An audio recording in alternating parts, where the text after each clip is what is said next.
A Christmas Carol, in prose being a ghost story of Christmas, by Charles Dickens. Stave 1. Marley's Ghost. Marley was dead, to begin with. There is no doubt whatever about that. The register of his burial was signed by the clergyman, the clerk, and the undertaker, and the chief mourner. Scrooge signed it, and Scrooge's name was good upon change for anything he chose to put his hand to.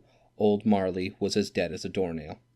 Mind, I don't mean to say that I know, of my own knowledge, what there is particularly dead about a doornail.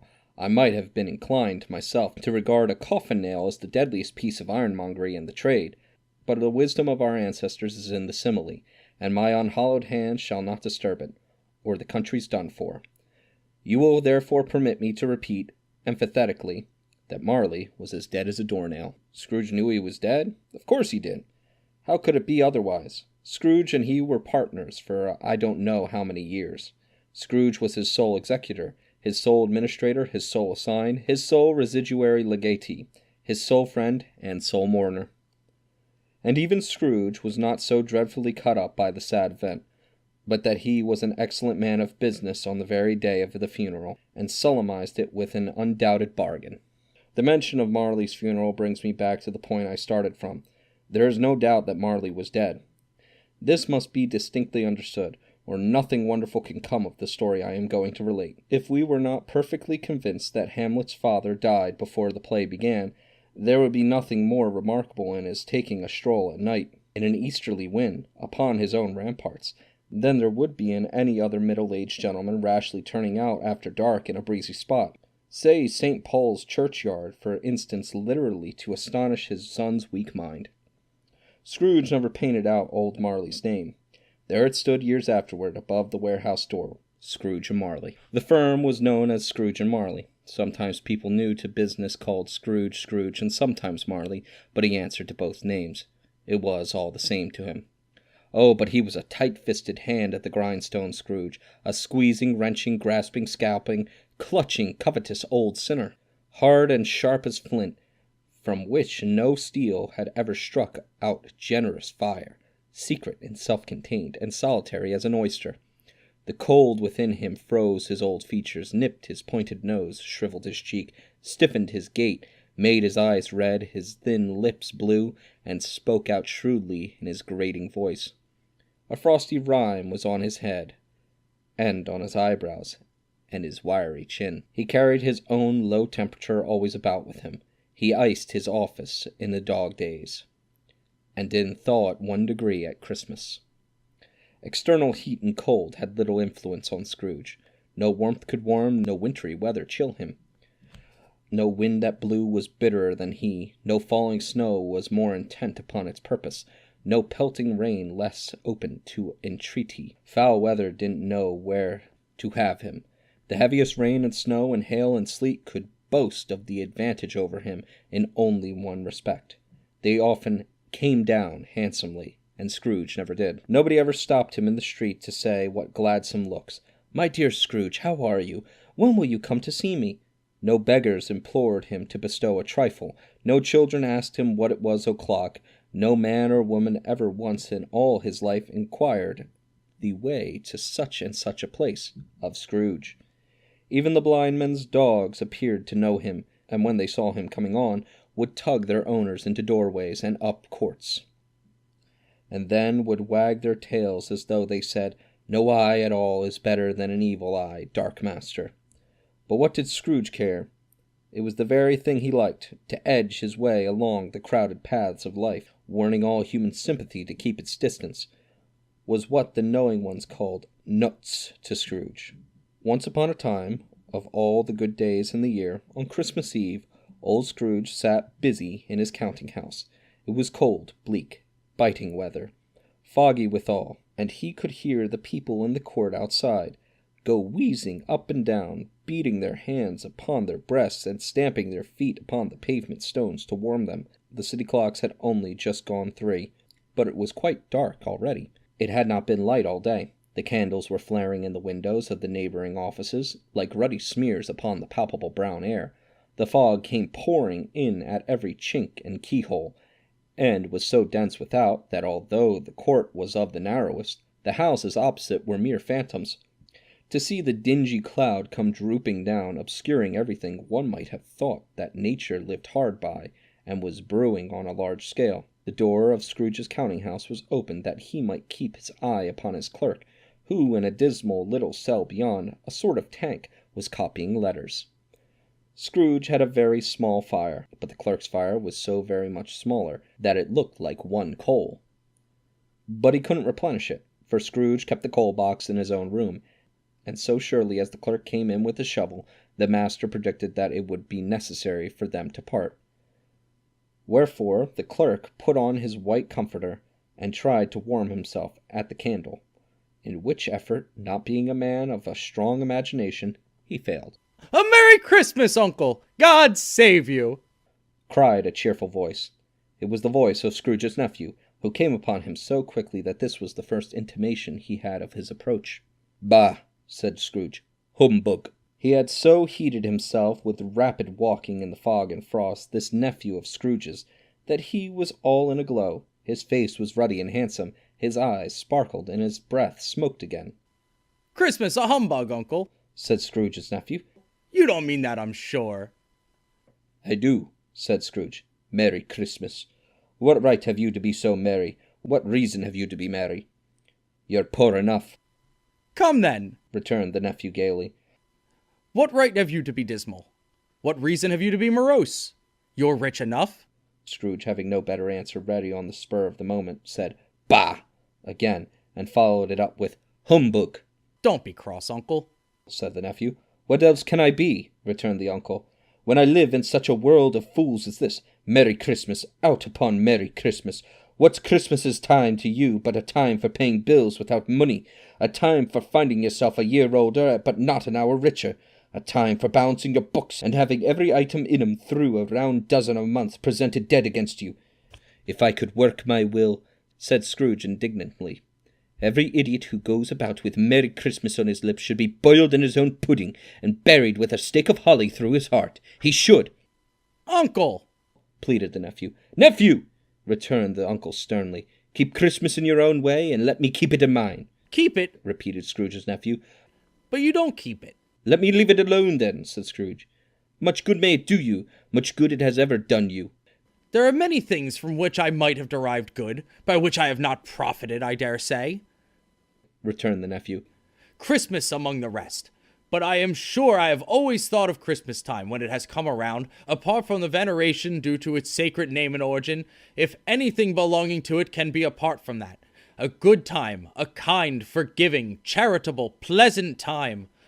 The only time I know of, in the long calendar of the year, when men and women seem by one consent to open their shut hearts freely, and to think of people below them as if they really were fellow passengers to the grave, and not another race of creatures bound on other journeys. And therefore, Uncle, though it has never put a scrap of gold or silver in my pockets, I believe that it has done me good, and will do me good, and I say, God bless it." The clerk in the tank involuntarily applauded. Becoming immediately sensible of the impropriety, he poked the fire, and extinguished the last frail spark forever. "Let me hear another sound from you," said Scrooge, "and you'll keep your Christmas by losing your station. You're quite a powerful speaker, sir," he added, turning to his nephew. "I wonder you don't go into Parliament." "Don't be angry, Uncle. Come, dine with us tomorrow." Scrooge said that he would see him. Yes, indeed he did. He went the whole length of the expression, and said that he would see him in that extremity first. "But why?" cried Scrooge's nephew. "Why?" "Why did you get married?" said Scrooge. "Because I fell in love." "Because you fell in love," growled Scrooge, as if that were the only one thing in the world more ridiculous than a Merry Christmas. "Good afternoon." "Nay, Uncle, but you never came to see me before that happened. Why give it as a reason for not coming now?" "Good afternoon," said Scrooge. "I want nothing from you. I ask nothing of you. Why cannot we be friends?" "Good afternoon," said Scrooge. "I am sorry, Uncle, to all my heart, to find you so resolute. We have never had any quarrel to which I have been a party, but I have made the trial in homage to Christmas, and I'll keep my Christmas humor to the last. So a Merry Christmas, Uncle." "Good afternoon," said Scrooge. "And a Happy New Year." "Good afternoon," said Scrooge. His nephew left the room without an angry word, notwithstanding. He stopped at the outer door to bestow the greeting of the season on the clerk, who, cold as he was warmer than Scrooge, for he returned them cordially. "There's another fellow," muttered Scrooge, who overheard him. "My clerk with 15 shillings a week and a wife and a family talking about a Merry Christmas. I'll retire to Bedlam." This lunatic, in letting Scrooge's nephew out, had let 2 other people in. They were portly gentlemen, pleasant to behold, and now stood, with their hats off, in Scrooge's office. They had books and papers in their hands, and bowed to him. "Scrooge and Marley's, I believe," said one of the gentlemen, referring to his list. "Have I the pleasure of addressing Mr. Scrooge or Mr. Marley?" "Mr. Marley has been dead these 7 years," Scrooge replied. "He died 7 years ago, this very night." "We have no doubt his liberality is well represented by his surviving partner," said the gentleman, presenting his credentials. It certainly was, for they had been 2 kindred spirits. At the ominous word liberality, Scrooge frowned, and shook his head, and handed the credentials back. "At this time of the year, Mr. Scrooge," said the gentleman, taking up a pen, "it is more than unusually desirable that we should make some slight provision for the poor and destitute, who suffer greatly at the present time. Many thousands are in want of common necessities. Hundreds of thousands are in want of common comforts, sir." "Are there no prisons?" asked Scrooge. "Plenty of prisons," said the gentleman, laying down the pen again. "And the union workhouses?" demanded Scrooge. "Are they still in operation?" "They are, still," returned the gentleman.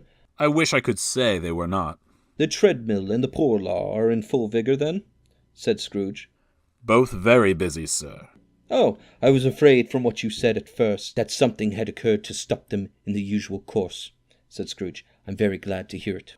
"Under the impression that they scarcely furnish Christian cheer of mind or body to the multitude," returned the gentleman. "A few of us are endeavoring to raise a fund to buy the poor some meat and drink, and means of warmth. We choose this time, because it is a time, of all others, when want is keenly felt, and abundance rejoices. What shall I put you down for?" "Nothing," Scrooge replied. "You wish to be anonymous?" "I wish to be left alone," said Scrooge. "Since you ask what I wish, gentlemen, that is my answer. I don't make merry myself at Christmas, and I can't afford to make idle people merry. I help to support the establishments I have mentioned. They cost enough, and those who are badly off must go there." "Many can't go there, and many would rather die."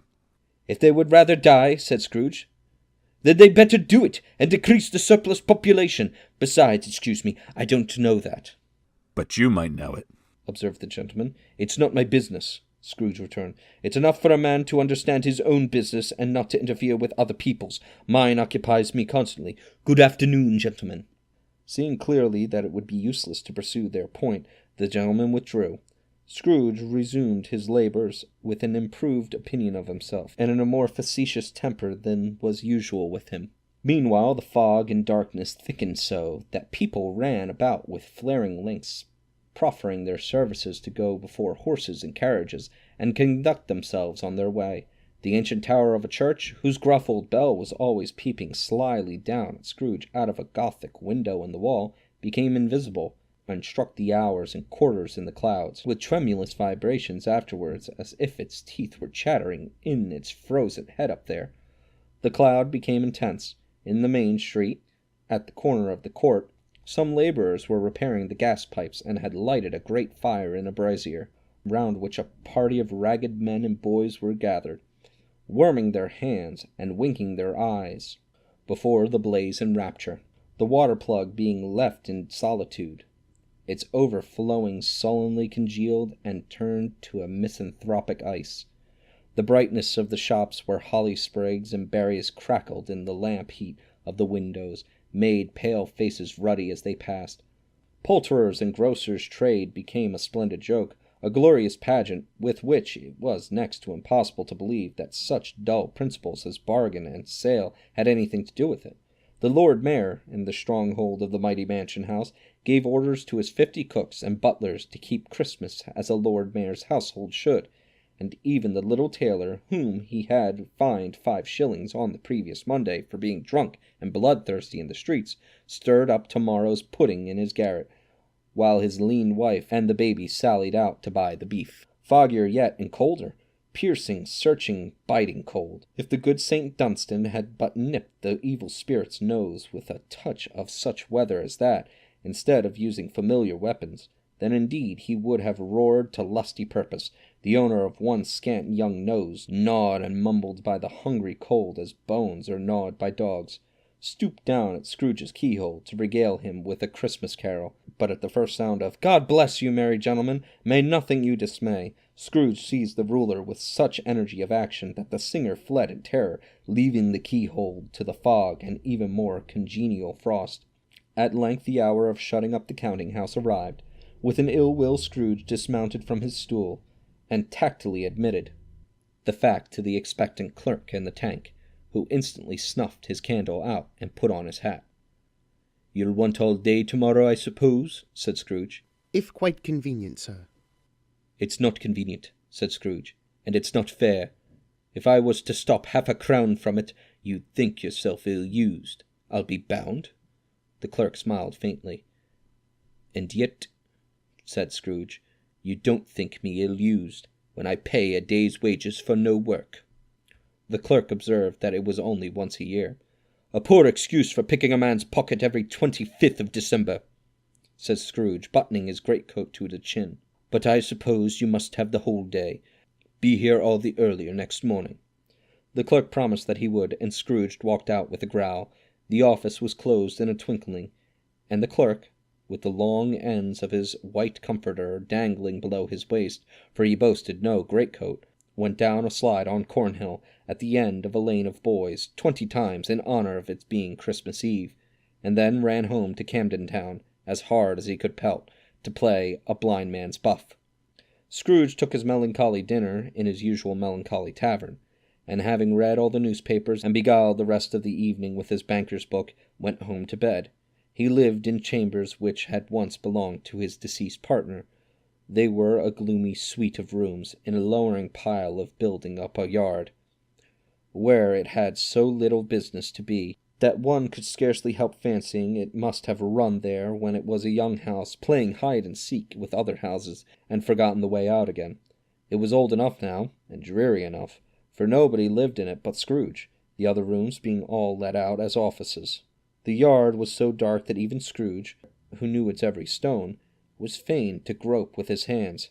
The fog and frost so hung about the black old gateway of the house, that it seemed as if the genius of the weather sat in mournful meditation on the threshold.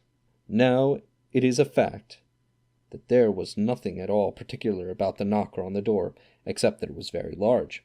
It is also a fact that Scrooge had seen it, night and morning, during his whole residence in that place, also that Scrooge had as little of what is called fancy about him as any man in the city of London, even including, which is a bold word, the corporation, alderman, and livery. Let it also be borne in mind that Scrooge had not bestowed one thought on Marley since his last mention of his 7 years dead partner that afternoon. And then let any man explain to me, if he can, how it happened that Scrooge, having his key in the lock of the door, saw on the knocker, without its undergoing an intermediate process of change, not a knocker, but Marley's face. Marley's face. It was not an impenetrable shadow as the other objects in the yard were, but had a dismal light about it, like a bad lobster in a dark cellar. It was not angry or ferocious, but looked at Scrooge as Marley used to look, with ghostly spectacles turned up on its ghostly forehead. The hair was curiously stirred, as if by breath or hot air, and, though the eyes were wide open, they were perfectly motionless. That and its livid color made it horrible, but its horror seemed to be in spite of the face and beyond its control, rather than a part of its own expression. As Scrooge looked fixedly at this phenomenon, it was a knocker again. To say that he was not startled, or that his blood was not conscious of a terrible sensation to which it had been a stranger from infancy, would be untrue. But he put his hand upon the key he had relinquished, turned it sturdily, walked in, and lighted his candle. He did pause, with a moment's irresolution, before he shut the door, and he did look cautiously behind it first, as if he half expected to be terrified with the sight of Marley's pigtails sticking out into the hall. But there was nothing on the back of the door, except the screws and nuts that held the knocker on. So he said, "Pooh, pooh," and closed it with a bang. The sound resounded through the house like thunder. Every room above, and every cask in the wine merchant's cellars below, appeared to have a separate peal of echoes of its own. Scrooge was not a man to be frightened by echoes. He fastened the door and walked across the hall and up the stairs, slowly too, trimming his candle as he went. You may talk vaguely about driving a coach and six up a good old flight of stairs, or through a bad young Act of Parliament, but I mean to say you might have got a hearse up that staircase, and taken it broadwise, with the splinter bar towards the wall, and the door towards the balustrades, and done it easy. There was plenty of width for that, and room to spare, which is perhaps the reason why Scrooge thought he saw a locomotive hearse going on before him in the gloom. Half a dozen gas lamps out of the street wouldn't have lighted the entry too well, so you may suppose that it was pretty dark with Scrooge's dip. Up Scrooge went, not caring a button for that. Darkness is cheap, and Scrooge liked it. But before he shut his heavy door, he walked through his rooms to see that all was right. He had enough recollection of the face to desire to do that. Sitting room, bedroom, lumber room, all as they should be. Nobody under the table, nobody under the sofa, a small fire in the grate, spoon and basin ready, and the little saucepan of gruel, Scrooge had a cold in his head, upon the hob. Nobody under the bed, nobody in the closet, nobody in his dressing gown, which was hanging up in a suspicious attitude against the wall. Lumber room as usual, old fire guard, old shoes, 2 fish baskets, washing stand on 3 legs, and a poker. Quite satisfied, he closed his door, and locked himself in. Double-locked himself in, which was not his custom. Thus secured against surprise, he took off his cravat, put on his dressing gown and slippers, and his nightcap, and sat down before the fire to take his gruel. It was a very low fire indeed, nothing on such a bitter night. He was obliged to sit close to it, and broad over it. Before he could extract the least sensation of warmth from such a handful of fuel, the fireplace was an old one, built by some Dutch merchant long ago, and paved all around with quaint Dutch tiles, designed to illustrate the Scriptures. There were Cains and Abels, Pharaoh's daughters, queens of Sheba, angelic messengers descending through the air on clouds like feather-beds, Abrahams, Belshazzars, apostles putting off to sea in butter-boats, hundreds of figures to attract his thoughts, and yet that face of Marley, 7 years dead, came like the ancient prophet's rod, and swallowed up the whole. If each smooth tile had been a blank at first, with power to shape some picture on its surface from the disjointed fragments of his thought, there would have been a copy of old Marley's head on every one. "Humbug!" said Scrooge, and walked across the room. After several turns he sat down again. As he threw his head back in the chair, his glance happened to rest upon a bell, a disused bell, that hung in the room, and communicated for some purpose now forgotten with the chamber in the highest story of the building. It was with great astonishment, and with a strange, inexplicable dread, that as he looked, he saw this bell begin to swing. It swung so softly in the outset that it scarcely made a sound, but soon it rang out loudly, and so did every bell in the house. This might have lasted half a minute, or a minute, but it seemed an hour. The bells ceased as they had begun, together. They were succeeded by a clanking noise deep down below, as if some person were dragging a heavy chain over the casks in the wine merchant's cellar. Scrooge then remembered to have heard that ghosts in haunted houses were described as dragging chains. The cellar door flew open with a booming sound, and then he heard the noise much louder, on the floors below, then coming up the stairs, then coming straight towards his door. "It's humbug still," said Scrooge. "I won't believe it." His colour changed, though, when, without a pause, it came on through the heavy door, and passed into the room before his eyes. Upon its coming in, the dying frame leaped up, as though it cried, "I know him! Marley's ghost!" and fell again. The same face, the very same. Marley in his pigtail, usual waistcoat, tights, and boots, the tassels on the latter bristling like his pigtail and his coat skirts, and the hair upon his head. The chain he drew was clasped about his middle. It was long, and wound about him like a tail, and it was made, for Scrooge observed it closely, of cash-boxes, keys, padlocks, ledgers, deeds, and heavy purses wrought in steel. His body was transparent, so that Scrooge, observing him, and looking through his waistcoat, could see the 2 buttons on his coat behind. Scrooge had often heard it said that Marley had no bowels, but he had never believed it until now. No, nor did he believe it even now, though he looked the phantom through and through. and saw it standing before him, though he felt the chilling influence of its death-cold eyes, and marked the very texture of the folded kerchief bound about its head and chin, which wrapper he had not observed before. He was still incredulous, and fought against his senses. "How no," said Scrooge, caustic and cold as ever.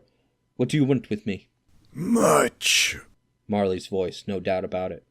"Who are you?" "Ask me who I was." "Who were you, then?" said Scrooge, raising his voice. "You're particular for a shade." He was going to say, to a shade, but substituted this, as more appropriate. "In life I was your partner, Jacob Marley." Can you sit down?" asked Scrooge, looking doubtfully at him. "I can." "Do it, then." Scrooge asked the question because he didn't know whether a ghost so transparent might find himself in a condition to take a chair, and felt that in the event of it being impossible, it might involve the necessity of an embarrassing explanation. But the ghost sat down on the opposite side of the fireplace, as if he were quite used to it. "You don't believe in me," observed the ghost. "I don't," said Scrooge. "What evidence would you have of my reality beyond that of your senses?" "I don't know," said Scrooge. "Why do you doubt your senses?" "Because," said Scrooge, "a little thing affects them. A slight disorder of the stomach makes them cheats. You may be an undigested bit of beef, a blot of mustard, a crumb of cheese, a fragment of an underdone potato. There's more of gravy than the grave about you, whatever you are." Scrooge was not much in the habit of cracking jokes, nor did he feel, in his heart, by any means waggish then. The truth is that he tried to be smart, as a means of distracting his own attention and keeping down his terror, for the spectre's voice disturbed the very marrow in his bones. To sit staring at those fixed glazed eyes in silence for a moment would play, Scrooge felt, the very deuce with him. There was something very awful, too, in the spectre's being provided with an infernal atmosphere of its own. Scrooge could not feel it himself, but this was clearly the case, for though the ghost sat perfectly motionless, its hair and skirts and tassels were still agitated as by the hot vapor from the oven. "You see this toothpick?" said Scrooge, returning quickly to the charge, for the reason just assigned, and wishing, though it were only for a second, to divert the vision's stony gaze from himself. "I do," replied the ghost. "You are not looking at it," said Scrooge. "But I see it, said the ghost. notwithstanding." "Well," returned Scrooge, "I have but to swallow this, and be for the rest of my days persecuted by a legion of goblins, all of my own creation. Humbug, I tell you, humbug!"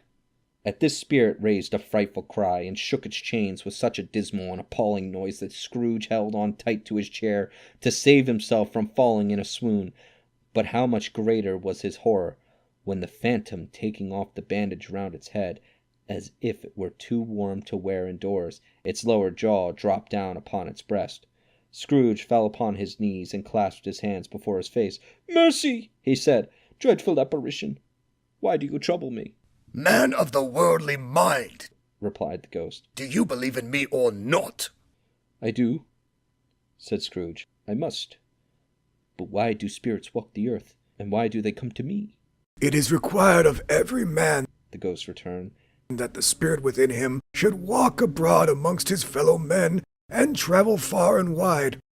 And if that spirit goes not forth in life, it is condemned to do so after death. It is doomed to wander through the world, oh, woe is me, and witness what it cannot share, but might have shared on earth, and turn to happiness." Again the spectre raised a cry and shook its chain and wrung its shadowy hands. "You are fettered," said Scrooge, trembling. "Tell me why?" "I wear the chain I forged in life," replied the ghost. "I made it link by link and yard by yard. I girded it on of my own free will, and of my own will I wore it. Is its pattern strange to you?" Scrooge trembled more and more. "Or would you know?" pursued the ghost. "The weight and length of the strong coil you bear yourself. It was full as heavy and as long as this 7 Christmas Eves ago. You have labored on it since. It is a ponderous chain." Scrooge glanced about him on the floor, in the expectation of finding himself surrounded by some 50 or 60 fathoms of iron cable, but he could see nothing. "Jacob," he said imploringly, Old Jacob Marley, tell me more. Speak comfort to me, Jacob. I have none to give, The ghost replied. It comes from other regions, Ebenezer Scrooge, and is conveyed by other ministers to other kinds of men. Nor can I tell you what I could. A very little more is all permitted to me. I cannot rest, I cannot stay, I cannot linger anywhere. My spirit never walked beyond our counting house. Mark me! In life, my spirit never roved beyond the narrow limits of our money-changing hole, and weary journeys lie before me. It was a habit with Scrooge, whenever he became thoughtful, to put his hands in his breeches pockets, pondering on what the ghost had said. He did so now, but without lifting up his eyes or getting off his knees. You must have been very slow about it, Jacob, Scrooge observed, in a businesslike manner, though with humility and deference. Slow, the ghost repeated. 7 years dead, mused Scrooge, and travelling all the time. The whole time, said the ghost. No rest, no peace, incessant torture of remorse. You travel fast? Said Scrooge. On the wings of the wind. You might have got over a great quantity of ground in 7 years, said Scrooge. The ghost, on hearing this, set up another cry and clanked its chain so hideously in the dead silence of the night that the ward would have been justified in indicating it for a nuisance. Oh, captive, bound, and double iron, cried the phantom, not to know that ages of incessant labor by immortal creatures, for this earth must pass into eternity before the good of which it is susceptible is all developed. Not to know that any Christian spirit working kindly in its little sphere, whatever it may be, will find its mortal life too short for its vast means of usefulness. Not to know that no space of regret can make amends for one's life's opportunity misused. Yet such was I, oh, such was I. But you were always a good man of business, Jacob, faltered Scrooge, who now began to apply this to himself. Business! Cried the ghost, wringing its hands again. Mankind was my business. The common welfare was my business. Charity, mercy, forbearance, and benevolence were all my business. It held up its chains at arm's length, as if they were the cause of all its unveiling grief. At this time of the rolling year, the spectre said, I suffer most. Why did I walk through crowds of fellow beings with my eyes turned down, and never raise them to that blessed star which led the wise men to a poor abode? Were there no poor homes to which its light would have conducted me? Scrooge was very much dismayed to hear the spectre going on at this rate, and began to quake exceedingly.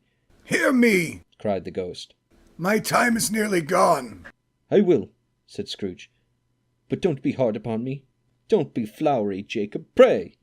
How is it that I appear before you in a shape you can see? I may not tell. I have sat invisible beside you many and many a day. It was not an agreeable idea.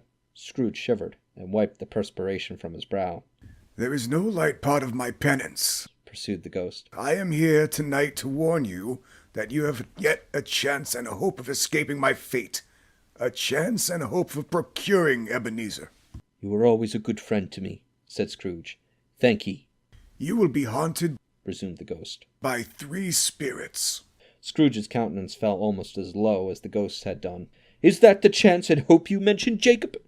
He demanded in a faltering voice. I think I'd rather not, said Scrooge. Without their visits, said the ghost, you cannot hope to shun the path I tread. Expect the first tomorrow when the bell tolls 1. Couldn't I take 'em all at once, and have it over, Jacob? hinted Scrooge. Expect the second on the next night at the same hour. The third upon the next night when the last stroke of 12 has ceased to vibrate. Look to see me no more, and look that, for your own sake, you remember what has passed between us. When it had said these words, the spectre took its wrapper from the table and bound it round its head as before. Scrooge knew this by the smart sound its teeth made when the jaws were brought together by the bandage. He ventured to raise his eyes again, and found his supernatural visitor comforting him in an erect attitude, with its chains wound over and about its arm. The apparition walked backward from him, and at every step it took the window raised itself a little, so that when the spectre reached it, it was wide open. It beckoned Scrooge to approach, which he did, When they were within 2 paces of each other, Marley's ghost held up its hand, warning him to come no nearer. Scrooge stopped. Not so much in obedience as in surprise and fear, for on the raising of the hand he became sensible of confused noises in the air, incoherent sounds of lamentation and regret, wailings inexpressibly sorrowful and self-accusatory. The spectre, after listening for a moment, joined in the mournful dirge, and floated out upon the bleak, dark night. Scrooge followed to the window, desperate in his curiosity. He looked out. The air was filled with phantoms wandering hither and thither in restless haste, and moaning as they went. Every one of them wore chains like Marley's ghost. Some few, they might be guilty governments, were linked together. None were free. Many had been personally known to Scrooge in their lives. He had been quite familiar with one old ghost, in a white waistcoat, with a monstrous iron safe attached to its ankle, who cried piteously about being unable to assist a wretched woman with an infant, whom it saw below upon a doorstep. The misery with them all was clearly that they sought to interfere for good in human matters, and had lost the power forever. Whether these creatures faded into mist, or mist enshrouded them, he could not tell, but they and their spirit voices faded together, and the night became as it had been when he walked home. Scrooge closed the window, and examined the door by which the ghost had entered. It was double-locked, as he had locked it with his own hands, and the bolts were undisturbed. He tried to say "humbug," but stopped at the first syllable. And being from the emotion he had undergone, or the fatigues of the day, or his glimpse of the invisible world, or the dull conversation of the ghost, or the lateness of the hour, much in need of repose, he went straight to bed without undressing, and fell asleep upon the instant. Stave V, the first of the 3 spirits. When Scrooge awoke, it was so dark that looking out of the bed he could scarcely distinguish the transparent window from the opaque walls of his chamber. He was endeavoring to pierce the darkness with his ferret eyes, when the chimes of a neighboring church struck the 4 quarters. So he listened for the hour.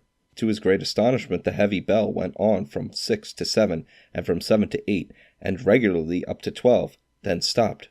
12! It was past 2 when he went to bed. The clock was wrong. An icicle must have got into the works. 12! He touched the spring of his repeater to correct this most preposterous clock. Its rapid little pulse beat 12, and stopped.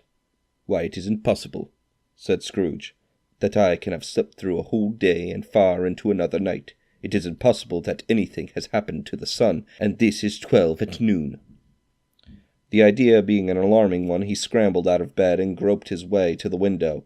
He was obliged to rub the frost off with the sleeve of his dressing-gown before he could see anything, and could see very little then.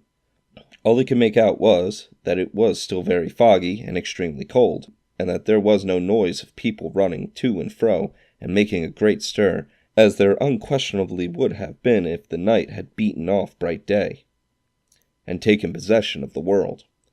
This was a great relief, because 3 days after sight of the first exchange, pay to Mr. Ebenezer Scrooge or his order, and so forth, would have become a mere United States security if there were no days to count by. Scrooge went to bed again, and thought it over and over and over, and could make nothing of it.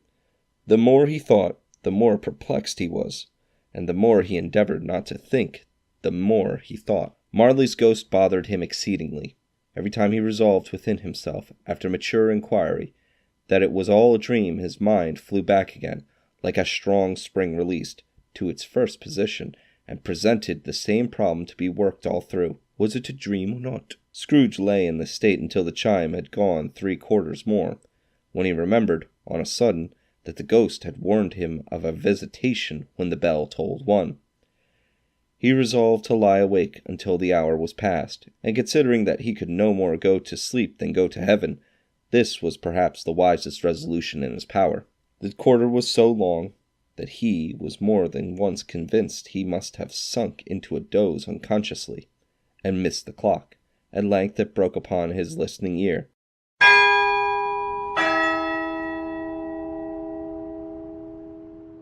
"A quarter past," said Scrooge, counting.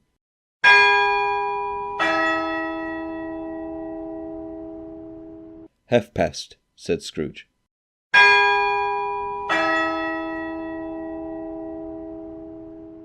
"A quarter to it," said Scrooge. "A "The hour itself," said Scrooge triumphantly, "and nothing else." He spoke before the hour bell sounded, which it now did with a deep, dull, hollow, melancholy 1. Light flashed up in the room upon the instant, and the curtains of his bed were drawn. The curtains of his bed were drawn aside, I tell you, by a hand, not the curtains at his feet, nor the curtains at his back, but those to which his face was addressed. The curtains of his bed were drawn aside, and Scrooge, starting up into a half-recumbent attitude, found himself face to face with the unearthly visitor who drew them, as close to it as I am now to you, and I am standing in the spirit at your elbow. It was a strange figure, like a child, yet not so like a child as like an old man, viewed through some supernatural medium which gave him the appearance of having receded from the view, and being diminished to a child's proportions. Its hair, which hung about its neck and down its back, was white as if with age, and yet the face had not a wrinkle in it, and the tenderest bloom was on the skin.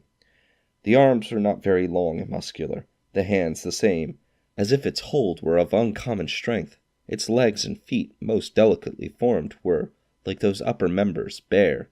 It wore a tunic of the purest white, and round its waist was bound a lustrous belt, the sheen of which was beautiful. It held a branch of fresh green holly in its hand, and in singular contradiction of that wintry emblem, had its dress trimmed with summer flowers.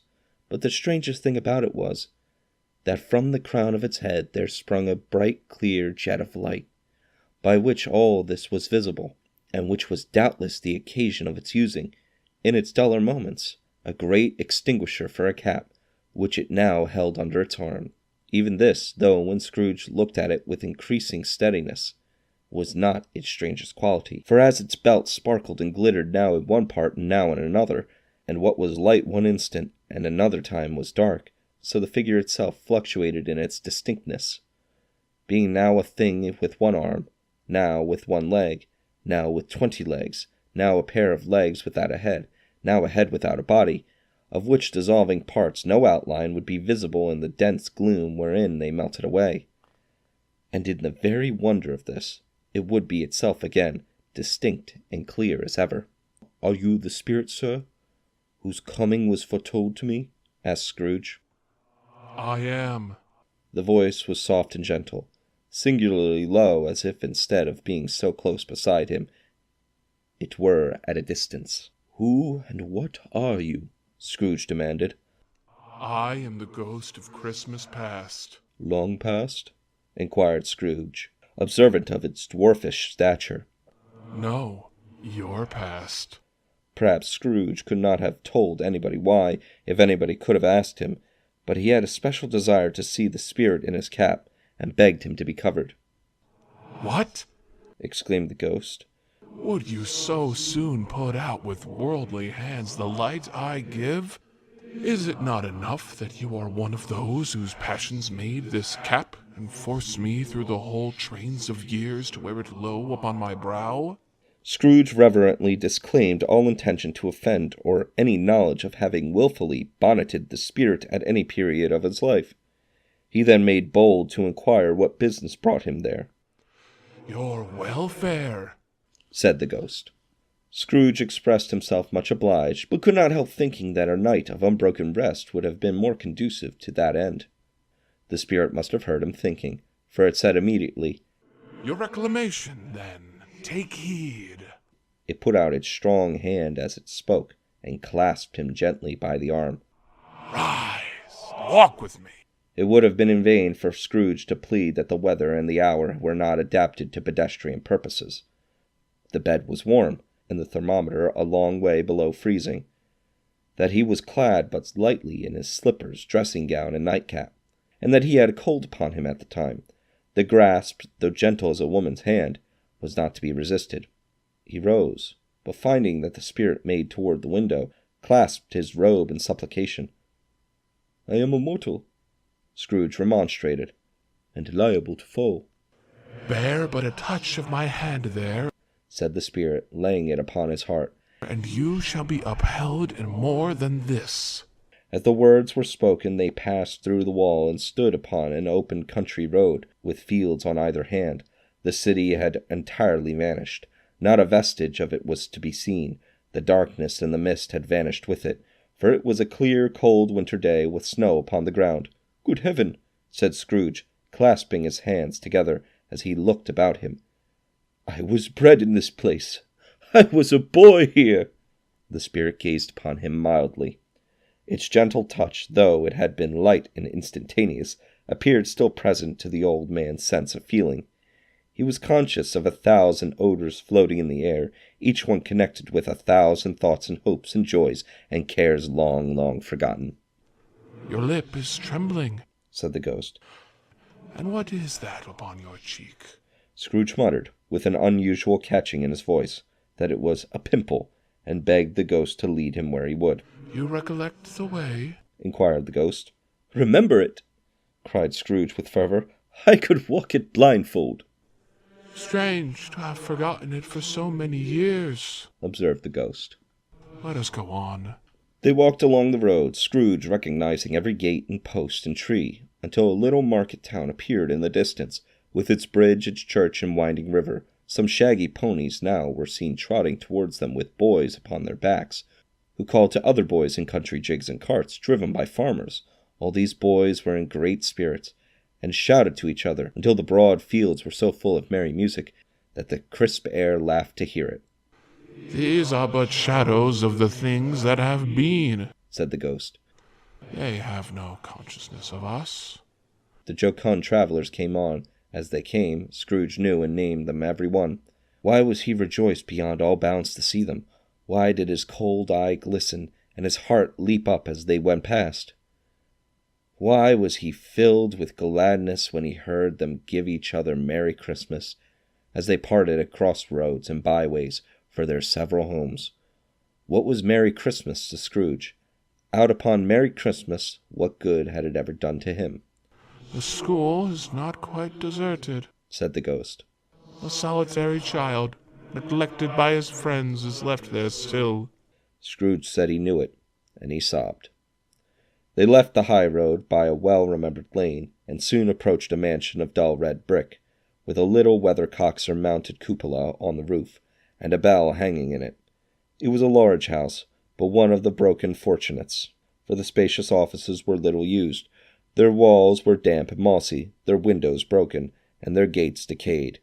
Fowls clucked and strutted in the stables, and the coach-houses and the sheds were overrun with grass. Nor was it more retentive of its ancient state within, for entering the dreary hall, and glancing through the open doors of many rooms, they found them poorly furnished, cold, and vast. There was an earthly savour in the air, a chilly bareness in the place, which associated itself somehow with too much getting up by candlelight, and not too much to eat. They went, the ghost and Scrooge, across the hall, to a door at the back of the house.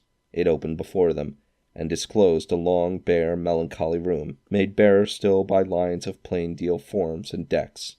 At one of these a lonely boy was reading near a feeble fire, and Scrooge sat down upon a form, and wept to see his poor forgotten self as he used to be. Not a latent echo in the house, not a squeak and scuffle from the mice behind the paneling, not a drip from the half-thawed water-spout in the dull yard behind, not a sigh among the leafless boughs of one despondent poplar, not the idle swinging of an empty storehouse door, no, not a clicking in the fire, but fell upon the heart of Scrooge with a softening influence, and gave a freer passage to his tears. The spirit touched him on the arm, and pointed to his younger self, intent upon his reading. Suddenly a man in foreign garments, wonderfully real and distinct to look at, stood outside the window, with an axe stuck in his belt, and leading by the bridle an ass laden with wood. "Why, it's Ali Baba!" Scrooge exclaimed in ecstasy. "It's dear old honest Ali Baba. Yes, yes, I know. One Christmas time, when yonder solitary child was left here all alone, he did come, for the first time, just like that. Poor boy! And Valentine," said Scrooge, "and his wild brother Orson, there they go. And what's his name, who was put down in his drawers asleep at the gate of Damascus? Don't you see him? And the Sultan's groom turned upside down by the genie, and there he is upon his head. Serve him right. I'm glad of it. What business had he to be married to the princess?" To hear Scrooge expending all the earnestness of his nature on such subjects, in a most extraordinary voice between laughing and crying, and to see his heightened and excited face would have been a surprise to his business friends in the city indeed. "That's the parrot!" cried Scrooge. "Green body and yellow tail, with a thing like a lettuce growing on the top of his head. There he is! Poor Robin Crusoe, he called him, when he came home again after sailing round the island. Poor Robin Crusoe, where have you been, Robin Crusoe? The man thought he was dreaming, but he wasn't. It was the parrot, you know. There goes Friday, running for his life to the little creek. Halloa, hoop, halloo!" Then, with a rapidity of transition very foreign to his usual character, he said in pity for his former self, "Poor boy," and cried again. "I wish," Scrooge muttered, putting his hand in his pocket, and looking about him, after drying his eyes with his cuff. "But it's too late now." What is the matter?" asked the spirit. "Nothing," said Scrooge. "Nothing. There was a boy singing a Christmas carol at my door last night. I should like to have given him something, that's all." The ghost smiled thoughtfully, and waved its hand, saying as it did so, "Let us see another Christmas." Scrooge's former self grew larger at the words, and the room became a little darker and more dirty. The panels shrunk, the windows cracked, fragments of plaster fell out of the ceiling, and the naked laths were shown instead. But how all this was brought about, Scrooge knew no more than you do. He only knew it was quite correct, that everything that happened so, that there he was, alone again, when all the other boys had gone home for the jolly holidays. He was not reading now, but walking up and down despairingly. Scrooge looked at the ghost, and with a mournful shaking of his head, glanced anxiously toward the door. It opened, and a little girl, much younger than the boy, came darting in, and putting her arms around his neck, and often kissing him, addressed him as her dear, dear brother. "I have come to bring you home, dear brother," said the child, clapping her tiny hands and bending down to laugh. "Home, little Fan?" returned the boy. "Yes," said the child, brimful of glee. "Home, for good and all. Home, for ever and ever. Father's so much kinder than he used to be. That home's like heaven. He spoke so gently to me on dear night when I was going to bed that I was not afraid to ask him once more if he might come home. And he said, 'Yes, you should,' and sent me in a coach to bring you. And you're to be a man," said the child, opening her eyes, "and are never to come back here. But first, we're to be together all the Christmas long, and have the merriest time in all the world." "You are quite a woman, little Fan," exclaimed the boy. She clapped her hands and laughed, and tried to touch his head, but being too little, laughed again, and stood on tiptoe to embrace him. Then she began to drag him, in her childish eagerness, towards the door, and he, nothing loth to go, accompanied her. A terrible voice in the hall cried, "Bring down Master Scrooge's box there!" And in the hall appeared the schoolmaster himself, who glared on Master Scrooge with a ferocious condescension, and threw him into a dreadful state of mind by shaking hands with him. He then conveyed him and his sister into the veriest old well of a shivering best parlour that ever was seen, where the maps upon the wall and the celestial and terrestrial globes in the windows were waxy with cold. Here he produced a decanter of curiously light wine, and a block of curiously heavy cake, and administered installments of those dainties to the young people, at the same time sending out a meagre servant to offer a glass of something to the postboy, who answered that he thanked the gentleman, but it was the same tap as he had tasted before. He had rather not. Master Scrooge's trunk being by this time tied on to the top of the chaise, the children bade the schoolmaster good-bye right willingly, and getting into it, drove gaily down the garden sweep, the quick wheels dashing the hoar-frost and snow from off the dark leaves of the evergreens like spray. "Always a delicate creature whom a breath might have withered," said the ghost. "But she had a large heart." "So she had," cried Scrooge. "You're right. I will not gainsay it, spirit, God forbid." "She died a woman," said the ghost. "and had, as I think, children." "One child," Scrooge returned. "True," said the ghost. "Your nephew." Scrooge seemed uneasy in his mind, and answered briefly, "Yes." Although they had but that moment left the school behind them, they were now in the busy thoroughfares of a city, where shadowy passengers passed and repassed, where shadowy carts and coaches battled for the way, and all the strife and the tumult of a real city were. It was plain enough, by the dressing of the shops, that here too it was Christmas time again. But it was evening, and the streets were lighted up. The ghost stopped at a certain warehouse door, and asked Scrooge if he knew it. "Know it," said Scrooge. "I was apprenticed here." They went in, at sight of an old gentleman in a Welsh wig, sitting behind such a high desk that if he had been 2 inches taller he must have knocked his head against the ceiling. Scrooge cried in great excitement, "Why, it's old Fezziwig, bless his heart! It's Fezziwig alive again!" Old Fezziwig laid down his pen and looked up at the clock, which pointed to the hour of 7. He rubbed his hands, adjusted his capacious waistcoat, laughed all over himself, from his shoes to his organ of benevolence, and called out in a comfortable, oily, rich, fat, jovial voice, "Yo-ho there, Ebenezer, Dick!" Scrooge's former self, now grown a young man, came briskly in, accompanied by his fellow prentice. "Dick Wilkins, to be sure," said Scrooge to the ghost. "Bless me, yes, there he is.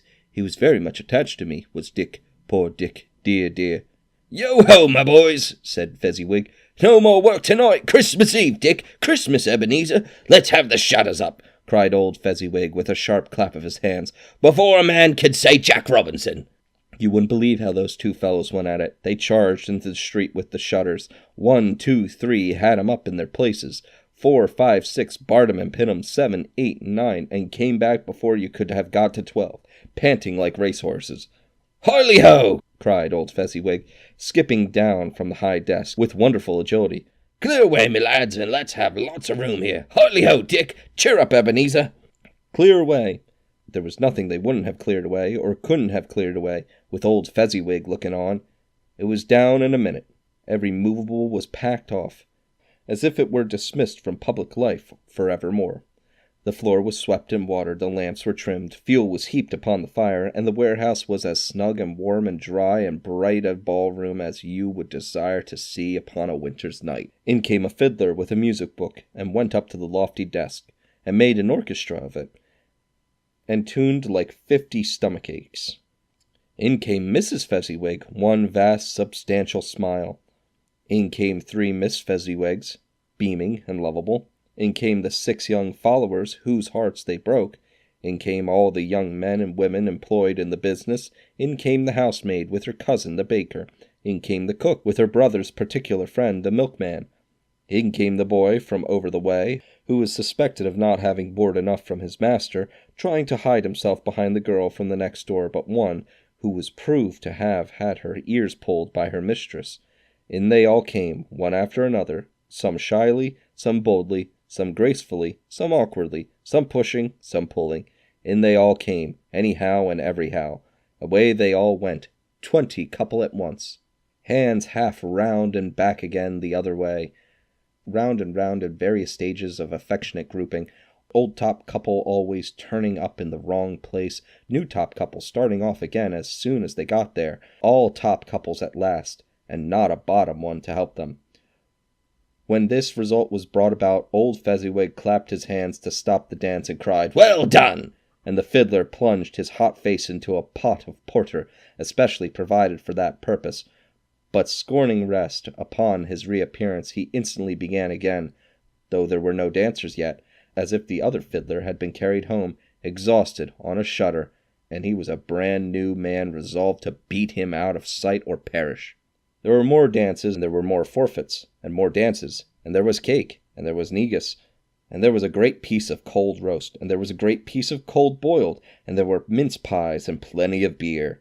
But the great effect of the evening came after the roast and boiled, when the fiddler, an artful dog, mind, the sort of man who knew his business better than you or I could have told it to him, struck up Sir Roger de Coverley. Then old Fezziwig stood out to dance with Mrs. Fezziwig, top couple too, with a good stiff piece of work cut out for them. 3 or 4 and 20 pair of partners, people who were not to be trifled with, people who would dance and had no notion of walking. But if they had twice as many, 4 times, old Fezziwig would have been a match for them, and so would Mrs. Fezziwig.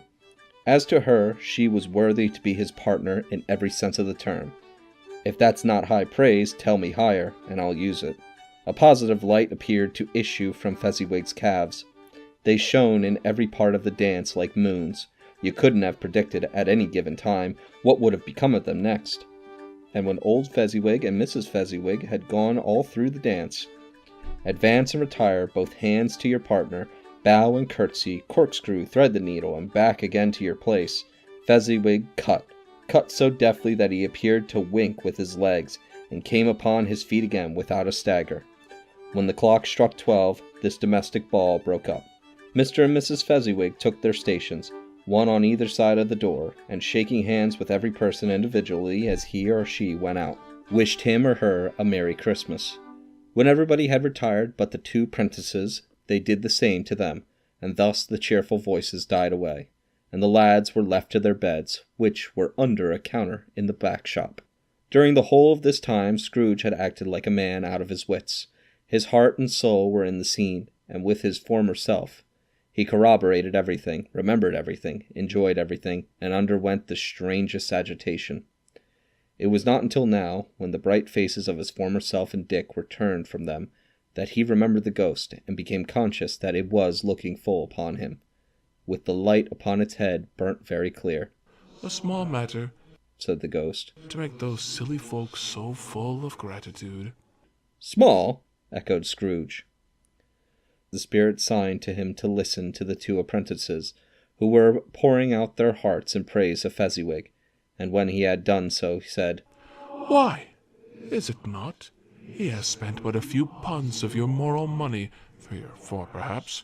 Is that so much that he deserves this praise? It isn't that, said Scrooge, heated by the remark, and speaking unconsciously like his former, not his later self. It isn't that, spirit. He has the power to render us happy or unhappy, to make our service light or burdensome, a pleasure or a toil. Say that his power lies in words and looks, in things so slight and insignificant that it is impossible to add and count him up. What then? The happiness he gives is quite as great as if it costs a fortune. He felt the spirit's glance and stopped. What is the matter? Asked the ghost. Nothing particular, said Scrooge. Something, I think, the ghost insisted. No, said Scrooge. No, I should like to be able to say a word or two to my clerk just now, that's all. His former self turned down the lamps as he gave utterance to the wish, and Scrooge and the ghost again stood side by side in the open air. My time grows short, observed the spirit. Quick! This was not addressed to Scrooge, or to anyone whom he could see, but it produced an immediate effect, for again Scrooge saw himself. He was older now, a man in his prime of life. His face had not the harsh and rigid lines of later years, but it had begun to wear the signs of care and avarice. There was an eager, greedy, restless motion in the eye, which showed the passion that had taken root, and where the shadow of the growing tree would fall. He was not alone, but sat by the side of a fair young girl in a mourning dress, in whose eyes there were tears, which sparkled in the light that shone out the ghost of Christmas past. It matters little, she said softly. To you, very little. Another idol has displaced me, and if it can cheer and comfort you in time to come, as I would have tried to, I have no just cause to grief. What idol has displaced you? He rejoined. A golden one. This is the even-handed dealing of the world, he said. There is nothing on which it is so hard as poverty, and there is nothing it professes to condemn with such severity as that pursuit of wealth. You fear the world too much, she answered gently. All your other hopes have merged into the hope of being beyond the chance of its sordid reproach. I have seen your nobler aspirations fall off one by one, until the master passion, gain, engrosses you. Have I not? What then? He retorted. Even if I have grown so much wiser, what then? I am not changed towards you. She shook her head. Am I? Our contract is an old one. It was made when we were both poor and content to be so, until, in good season, we could improve our worldly fortune by our patient industry. You are changed. When it was made, you were another man. I was a boy, he said impatiently. Your own feeling tells you that you were not what you are, she returned. I am. That which promised happiness when we were one in heart. is fraught with misery now that we are two. How often and how keenly I have thought of this, I will not say. It is enough that I have thought of it and can release you. Have I ever sought release? In words? No, never. In what then? In a changed nature, in an altered spirit, in another atmosphere of life, another hope at its great end, in everything that made my love of any worth or value in your sight. If this had never been between us, said the girl, looking mildly but with steadiness upon him. Tell me, would you seek me out and try to win me now? Ah, no. He seemed to yield to the justice of this supposition, in spite of himself, but he said with a struggle, You think not. I would gladly think otherwise if I could, she answered. Heaven knows. When I have learned a truth like this, I know how strong and irresistible it must be. But if you were free today, tomorrow, yesterday, can even I believe that you would choose a dowerless girl? You who, in your very confidence with her, weigh everything by gain, or choosing her, if for a moment you are false enough to your one guiding principle to do so. Do I not know that your repentance and regret would surely follow? I do, and I release you, with a full heart, for the love of him you once were. He was about to speak, but with her head turned from him, she resumed. You may. The memory of what is past half makes me hope you will have pain in this, a very, very brief time, and you will dismiss the recollection of it gladly as an unprofitable dream for which it happened, well that you awoke. May you be happy in the life that you've chosen. She left him, and they parted. Spirit, said Scrooge, show me no more. Conduct me home. Why do you delight to torture me? One shadow more, exclaimed the ghost. No more, cried Scrooge. No more. I don't wish to see it. Show me no more. But the relentless ghost pinioned him in both his arms, and forced him to observe what happened next. They were in another scene and place, a room not very large or handsome, but full of comfort. Near to the winter fire sat a beautiful young girl, so like that last that Scrooge believed it was the same, until he saw her, now a comely matron, sitting opposite her daughter. The noise in this room was perfectly tumultuous, for there were more children there, and Scrooge in his agitated state of mind could count, and unlike the celebrated herd in the poem, there were not 40 children conducting themselves like one, but every child was conducting itself like 40. The consequences were uproarious beyond belief, but no one seemed to care. On the contrary, the mother and daughter laughed heartily, and enjoyed it very much, and the latter, soon beginning to mingle in the sports, got pillaged by the young brigands most ruthlessly. What would I not have given to be one of them, though I never could have been so rude, no. I wouldn't for the wealth of all the world have crushed the braided hair and torn it down, and for the precious little shoe, I wouldn't have plucked it off, God bless my soul, to save my life. As to measuring her waist in sport, as they did, bold young brood, I couldn't have done it. I should have expected my arm to have grown round it for a punishment, and never come straight again, and yet I should have dearly liked, I own, to have touched her lips, to have questioned her, that she might have opened them, to have looked upon the lashes of her downcast eyes, and never raised a blush, to have let loose waves of hair, an inch of which would be a keepsake beyond price. In short, I should have liked, I do confess, to have had the lightest license of a child, and yet to have been man enough to know its value. But now a knocking at the door was heard, and such a rush immediately ensued that she, with laughing face and plundered dress, was borne towards it the centre of a flushed and boisterous group, just in time to greet the father, who come home attended by a man laden with Christmas toys and presents.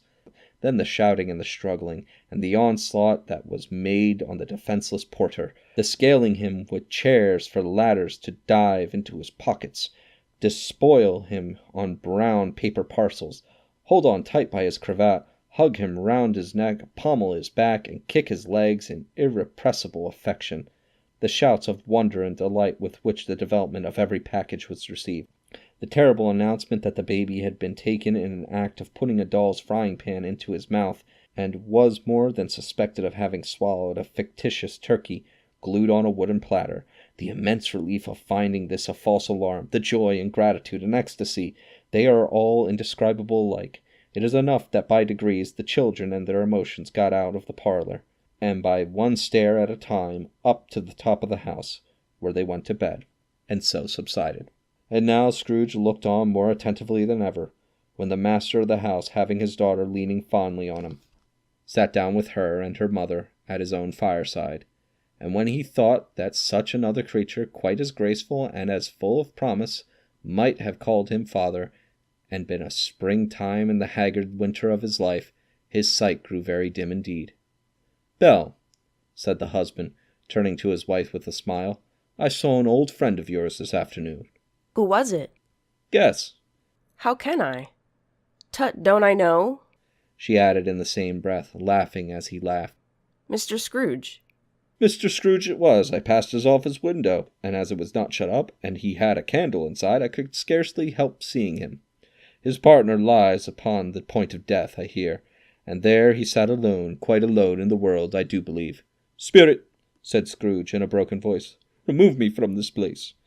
I told you, these were shadows of the things that have been, said the ghost. That they are what they are. Do not blame me. "Remove me," Scrooge exclaimed. "I cannot bear it." He turned upon the ghost, and seeing that it looked upon him with a face in which in some strange way there were fragments of all the faces it had shown him, wrestled with it. "Leave me! Take me back! Haunt me no longer!" In the struggle, if that can be called a struggle, in which the ghost, with no visible resistance on its own part, was undisturbed by an effort of its adversary, Scrooge observed that its light was burning high and bright, and dimly connecting that with its influence over him, he seized the extinguisher cap, and by a sudden action pressed it down upon its head. The spirit dropped beneath it, so that the extinguisher covered its whole form. But though Scrooge pressed it down with all his force, he could not hide the light, which streamed from under it in an unbroken flood upon the ground. He was conscious of being exhausted, and overcome by an irresistible drowsiness, and, further, of being in his own bedroom. He gave the cap a parting squeeze, in which his hand relaxed, and had barely time to reel to bed before he sank into a heavy sleep. Stave 3. The second of the three spirits.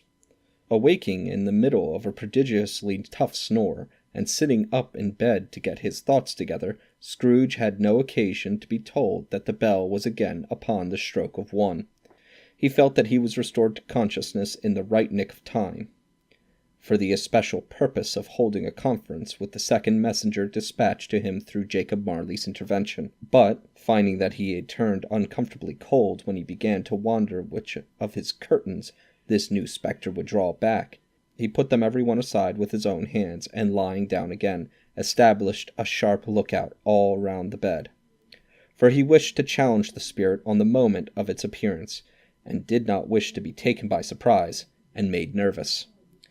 Gentlemen of the free and easy sort, who plume themselves on being acquainted with a move or two, and being usually equal to the time of day, express the wide range of their capacity for adventure by observing that they are good for anything from pitch and toss to manslaughter. Between which opposite extremes, no doubt, there lies a tolerably wide and comprehensive range of subjects. Without venturing for Scrooge quite as heartily as this, I don't mind calling on you to believe that he was ready for a good broad field of strange appearances, and that nothing between a baby and a rhinoceros would have astonished him very much. Now, being prepared for almost anything, he was not by any means prepared for nothing, and consequently when the bell struck 1, and no shape appeared, he was taken with a violent fit of trembling. 5 minutes, 10 minutes, a quarter of an hour went by, yet nothing came. All this time he lay upon his bed, the very core and centre of a blaze of ruddy light, which streamed upon it when the clock proclaimed the hour, and which, being only light, was more alarming than a dozen ghosts, and he was powerless to make out what it meant, or would be at, and was sometimes apprehensive that he might be at the very moment an interesting case of spontaneous combustion, without having the consolation of knowing it. At last, however, he began to think, as you or I would have thought at first, for it is always the person not in the predicament who knows what ought to have been done in it, and would unquestionably have done it too, At last, I say, he began to think that the source of the secret of this ghostly light might be in the adjoining room, from whence, on further tracing, it seemed to shine. This idea taking full possession of his mind, he got up slowly and shuffled in his slippers to the door. The moment Scrooge's hand was on the lock, a strange voice called him by his name and bade him enter. He obeyed. It was his own room. There was no doubt about that, but it had undergone a surprising transformation. The walls and ceiling were so hung with living green that it looked a perfect grove, from every part of which bright gleaming berries glistened. The crisp leaves of holly, mistletoe, and ivy reflected back the light, as if so many little mirrors had been scattered there. And such a mighty blaze went roaring up the chimney, as the dull petrification of a hearth had never known in Scrooge's time, or Marley's, or for many and many a winter season gone. Heaped up on the floor to form a kind of throne were turkeys, geese, game, poultry, brawn, great joints of meat, suckling pigs, long wreaths of sausages, mince pies, plum puddings, barrels of oysters, red-hot chestnuts, cherry-cheeked apples, juicy oranges, luscious pears, immense twelfth cakes, and seething bowls of punch that made the chamber dim with their delicious steam. In easy state upon this couch there sat a jolly giant, glorious to see, who bore a glowing torch in shape not unlike Plenty's horn, and held it up, high up, to shed its light on Scrooge, as he came peeping round the door.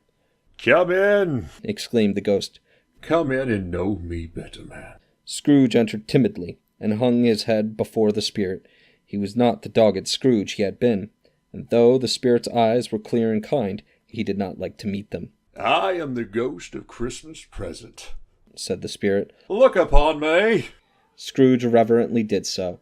It was clothed in one simple green robe, or mantle, bordered with white fur. This garment hung so loosely on the figure that its capacious breast was bare, as if disdaining to be warded or concealed by any artifice. Its feet, observable beneath the ample folds of the garments, were also bare, and on its head it wore no other covering than a holly wreath, set here and there with shining icicles.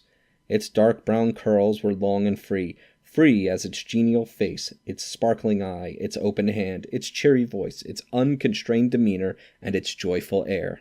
Girded round its middle was an antique scabbard, but no sword was in it, and the ancient sheath was eaten up with rust.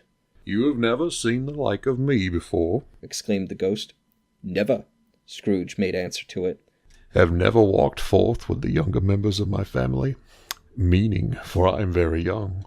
My elder brother's born in these later years," pursued the phantom. "I don't think I have," said Scrooge. "I am afraid I have not. Have you had many brothers, spirit?" "More than 1,800, said the ghost. "A tremendous family to provide for," muttered Scrooge. The ghost of Christmas present rose. "Spirit," said Scrooge submissively, "conduct me where you will. I went forth last night on compulsion, and I learnt a lesson which is working now. Tonight, if you have aught to teach me, let me profit by it." "Take hold of my robe, Ebenezer Scrooge." Scrooge did as he was told, and held it fast. Holly, mistletoe, red berries, ivy, turkeys, geese, game, poultry, brawn, meat, pigs, sausages, oysters, pies, puddings, fruit, and punch all vanished instantly.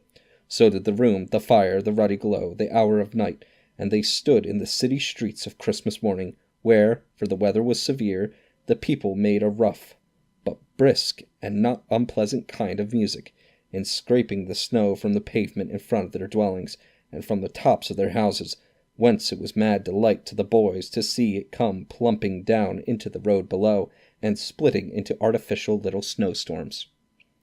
The house fronts looked black enough, and the windows blacker, contrasting with the smooth white sheet of snow upon the roofs, and with dirtier snow upon the ground, which last deposit had been ploughed up in deep furrows by the heavy wheels of carts and wagons, furrows that crossed and recrossed each other hundreds of times where the great streets branched off, and made intricate channels hard to trace in the thick yellow mud and icy water. The sky was gloomy, and the shortest streets were choked up with a dingy mist, half thawed, half frozen, whose heavier particles descended in a shower of sooty atoms, as if all the chimneys in Great Britain had, by one consent, caught fire and were blazing away to their dear hearts' content. There was nothing very cheerful in the climate or the town, and yet was there an air of cheerfulness abroad that the clearest summer air and the brightest summer sun might have endeavoured to diffuse in vain. For the people who were shovelling away on the housetops were jovial and full of glee, calling out to one another from the parapets, and now and then exchanging a facetious snowball better-natured missile far than many a wordy jest, laughing heartily if it went right, and not less heartily if it went wrong. The poulterer's shop were still half open, and the fruiterers were radiant in their glory. There were great round pot-bellied baskets of chestnuts, shaped like the waistcoats of jolly old gentlemen, lolling at the doors, and tumbling out in the street in their apoplectic opulence. There were ruddy, brown-faced, broad-girthed Spanish onions, shining in the fatness of their growth like Spanish friars, and winking from their shelves in wanton slyness at the girls as they went by, and glanced demurely at the hung-up mistletoe. There were pears and apples, clustered high in blooming pyramids. There were bunches of grapes, made in the shopkeeper's benevolence to dangle from conspicuous hooks, that people's mouths might water gratis as they passed. There were piles of filberts, mossy and brown, recalling in their fragrance ancient walks among the woods, and pleasant shufflings ankle-deep through withered leaves.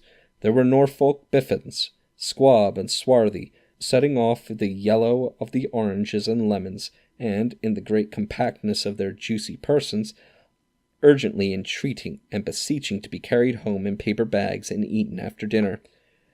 The very gold and silver fish set forth among these choice fruits in a bowl, though members of a dull and stagnant-blooded race, appeared to know that there was something going on, and to a fish went gasping round and round their little world in slow and passionless excitement. The grocers, oh, the grocers, nearly closed, with perhaps 2 shutters down or 1.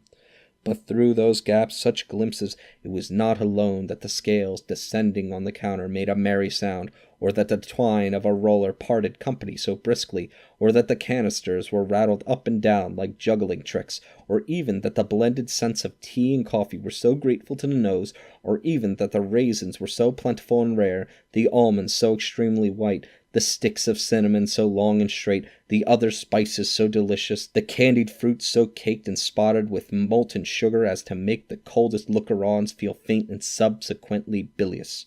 Nor was it that the figs were moist and pulpy, or that the French plums blushed in modest tartness from their highly decorated boxes, or that everything was good to eat and in its Christmas dress. But the customers were all so hurried and so eager in the hopeful promise of the day that they tumbled up against each other at the door, crashing their wicker baskets wildly, and left their purchases upon the counter that came running back to fetch them, and committed hundreds of the like mistakes in the best humour possible, while the grocer and his people were so frank and fresh that the polished hearts with which they fastened their aprons behind might have been their own, worn outside for general inspection, and for the Christmas daws to peck as if they chose. But soon the steeples called the good people all, to church and chapel, and away they came, flocking through the streets in their best clothes, and with their gayest faces, and at the same time there emerged from scores of by-streets, lanes, and nameless turnings, innumerable people carrying their dinners to the baker's shop. The sight of these poor revellers appeared to interest the spirit very much, for he stood with Scrooge beside him in a baker's doorway, and taking off the covers as their bearers passed, sprinkled incense on their dinners from his torch. And it was a very uncommon kind of torch, for once or twice when there were angry words between some dinner-carriers who had jostled each other, he shed a few drops of water on them from it, and their good humour was restored directly, for they said it was a shame to quarrel upon Christmas Day. And so it was. God love it, so it was. In time the bells ceased, and the bakers were shut up, and yet there was a genial shadowing forth of all these dinners, and the progress of their cooking, in the thawed blotch of wet above each baker's oven, where the pavement smoked as if the stones were cooking too. "Is there a peculiar flavour in what you sprinkle from your torch?" asked Scrooge. There is indeed, my own. "Would it apply to any kind of dinner on this day?" asked Scrooge. To any kindly given, to a poor one most. "Why to a poor one most?" asked Scrooge. Because it needs it the most. "Spirit," said Scrooge, after a moment's thought, "I wonder you, of all the beings in the many worlds about us, should desire to cramp these people's opportunities of innocent enjoyment." Aye, cried the spirit. You would deprive them of their means of dining every 7th day, often the only day on which they couldn't be said to dine at all, said Scrooge. Wouldn't you? aye, cried the spirit.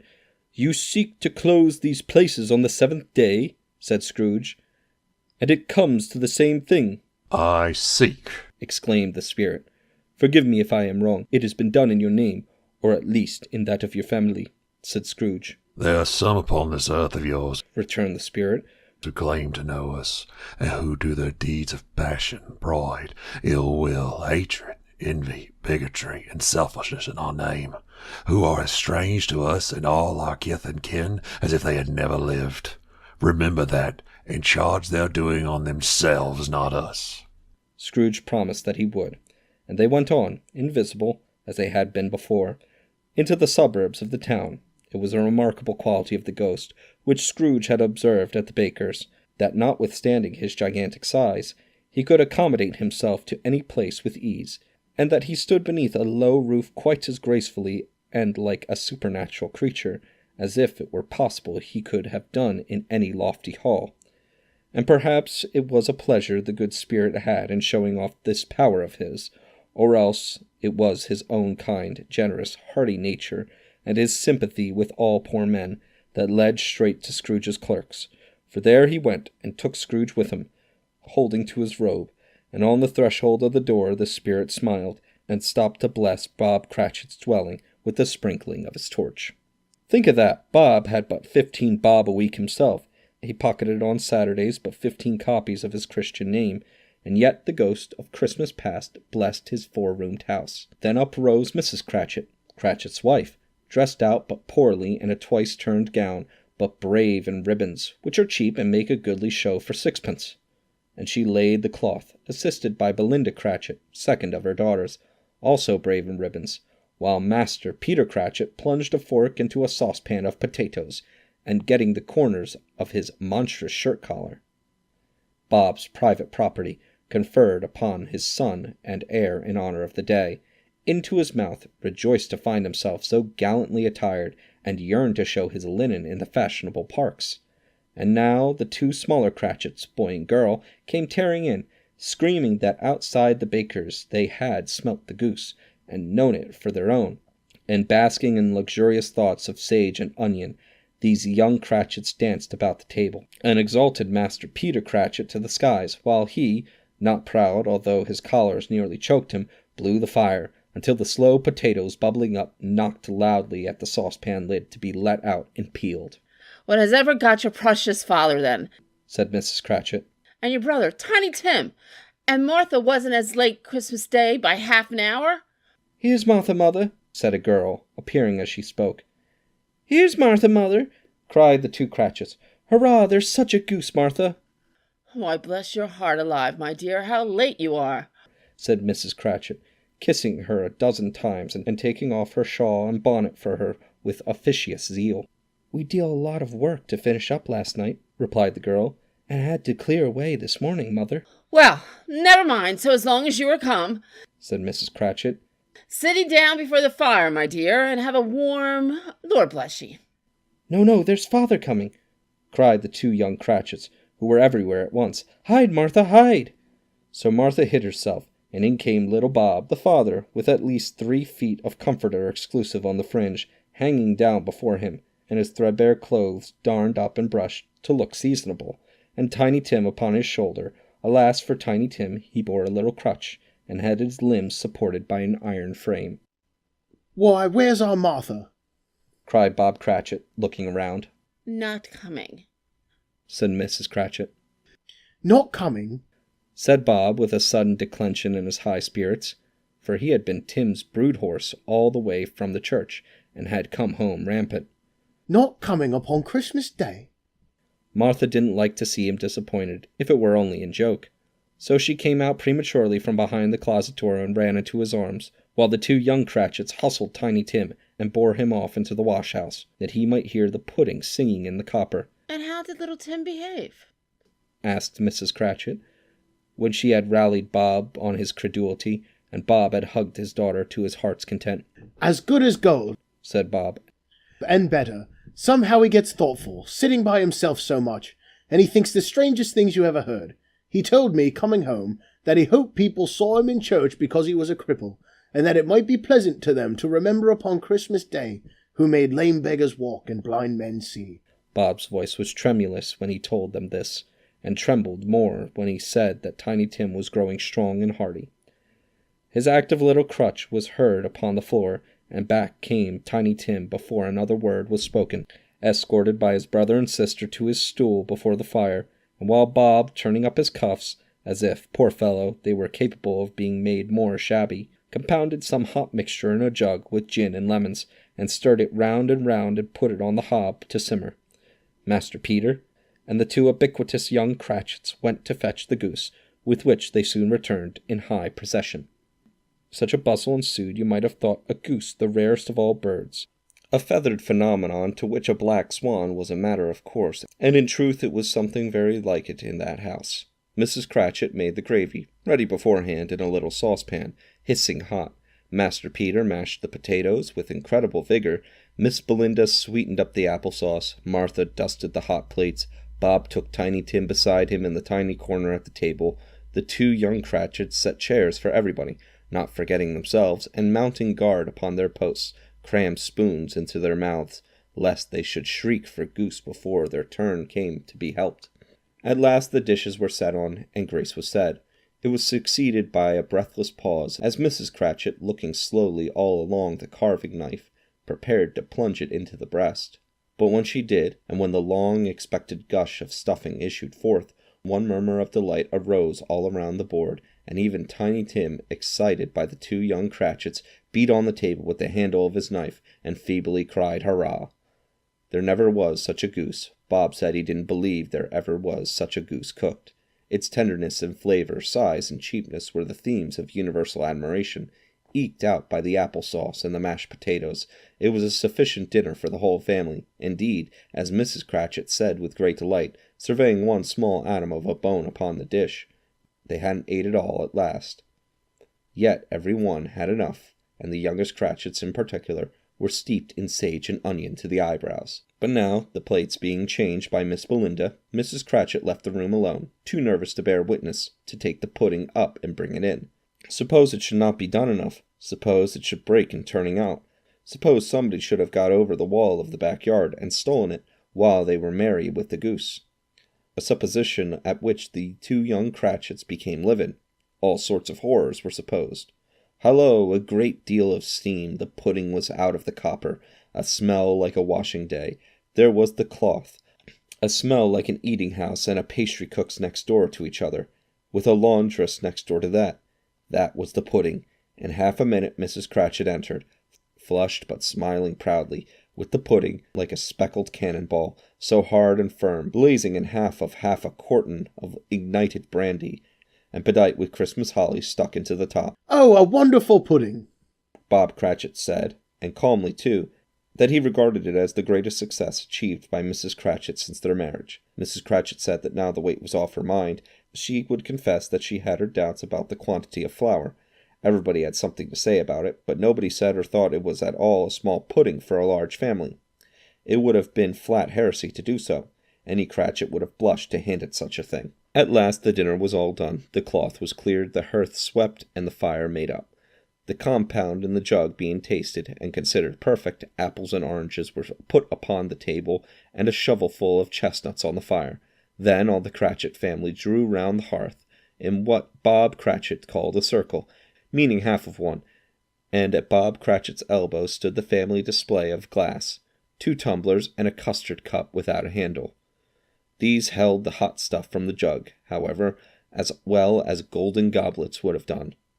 And Bob served it out with beaming looks, while the chestnuts on the fire sputtered and cracked noisily. Then Bob proposed, "A Merry Christmas to us all, my dears. God bless us." which all the family re-echoed.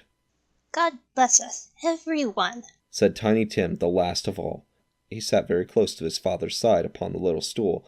Bob held his withered little hand in his, as if he loved the child, and wished to keep him by his side, and dreaded that he might be taken from him. "Spirit," said Scrooge, with an interest he had never felt before, "tell me if Tiny Tim will live." I see a vacant seat at this table, replied the ghost. and a crutch without an owner, carefully preserved. If these shadows remain unaltered by the future, the child will die. No, no, said Scrooge. Oh, no, kind spirit, say he will be spared. If these shadows remain unaltered by the future, none other of my race, returned the ghost, will find him here. But what difference does it make? If he is likely to die, then let him die and decrease the surplus population. Scrooge hung his head to hear his own words quoted by the spirit, and was overcome with penitence and grief. Yes, so that in the future perhaps you will hold your tongue until you've discovered what the surplus population is and where it is, said the ghost. Who are you to decide who shall live and who shall die? It may be that in the sight of heaven you are more worthless and less fit to live than millions like this poor man's child. Scrooge bent before the ghost's rebuke, and trembling cast his eyes upon the ground, but he raised them speedily on hearing his own name. Mr. Scrooge, said Bob. I'll give you Mr. Scrooge, the founder of the feast. The founder of the feast, indeed, cried Mrs. Cratchit, reddening. I wish I had him here. I'd give him a piece of my mind to feast upon, and I hope he'd have a good appetite for it. My dear, said Bob. The children, Christmas Day. It should be Christmas Day, I'm sure, said she. On which one drinks the health of such an odious, stingy, hard, unfeeling man as Mr. Scrooge. You know he is, Robert. Nobody knows it better than you do, poor fellow. My dear, was Bob's mild answer. Christmas Day. I'll drink his health for your sake and the day's, said Mrs. Cratchit. Not for his. Long life to him. A Merry Christmas and a Happy New Year. He'll be very merry and very happy, I have no doubt. The children drank the toast after her. It was the first of their proceedings which had no heartiness. Tiny Tim drank it last of all, but he didn't care twopence for it. Scrooge was the ogre of the family. The mention of his name cast a dark shadow on the party, which was not dispelled for full 5 minutes. After it had passed away, they were 10 times merrier than before, and from the mere relief of Scrooge the baleful being done with, Bob Cratchit told them how he had a situation in his eye for Master Peter, which would bring in, if obtained, a full 5 and 6 weekly. The 2 young Cratchits laughed tremendously at the idea of Peter's being a man of business, and Peter himself looked thoughtfully at the fire from between his collars, as if he were deliberately what particular investment he should favor when he came into the receipt of that bewildering income. Martha, who was a poor apprentice at a milliner's, then told them what kind of work she had to do, and how many hours she worked at a stretch, and how she meant to lie abed tomorrow morning for a good long rest. Tomorrow, being a holiday, she passed at home.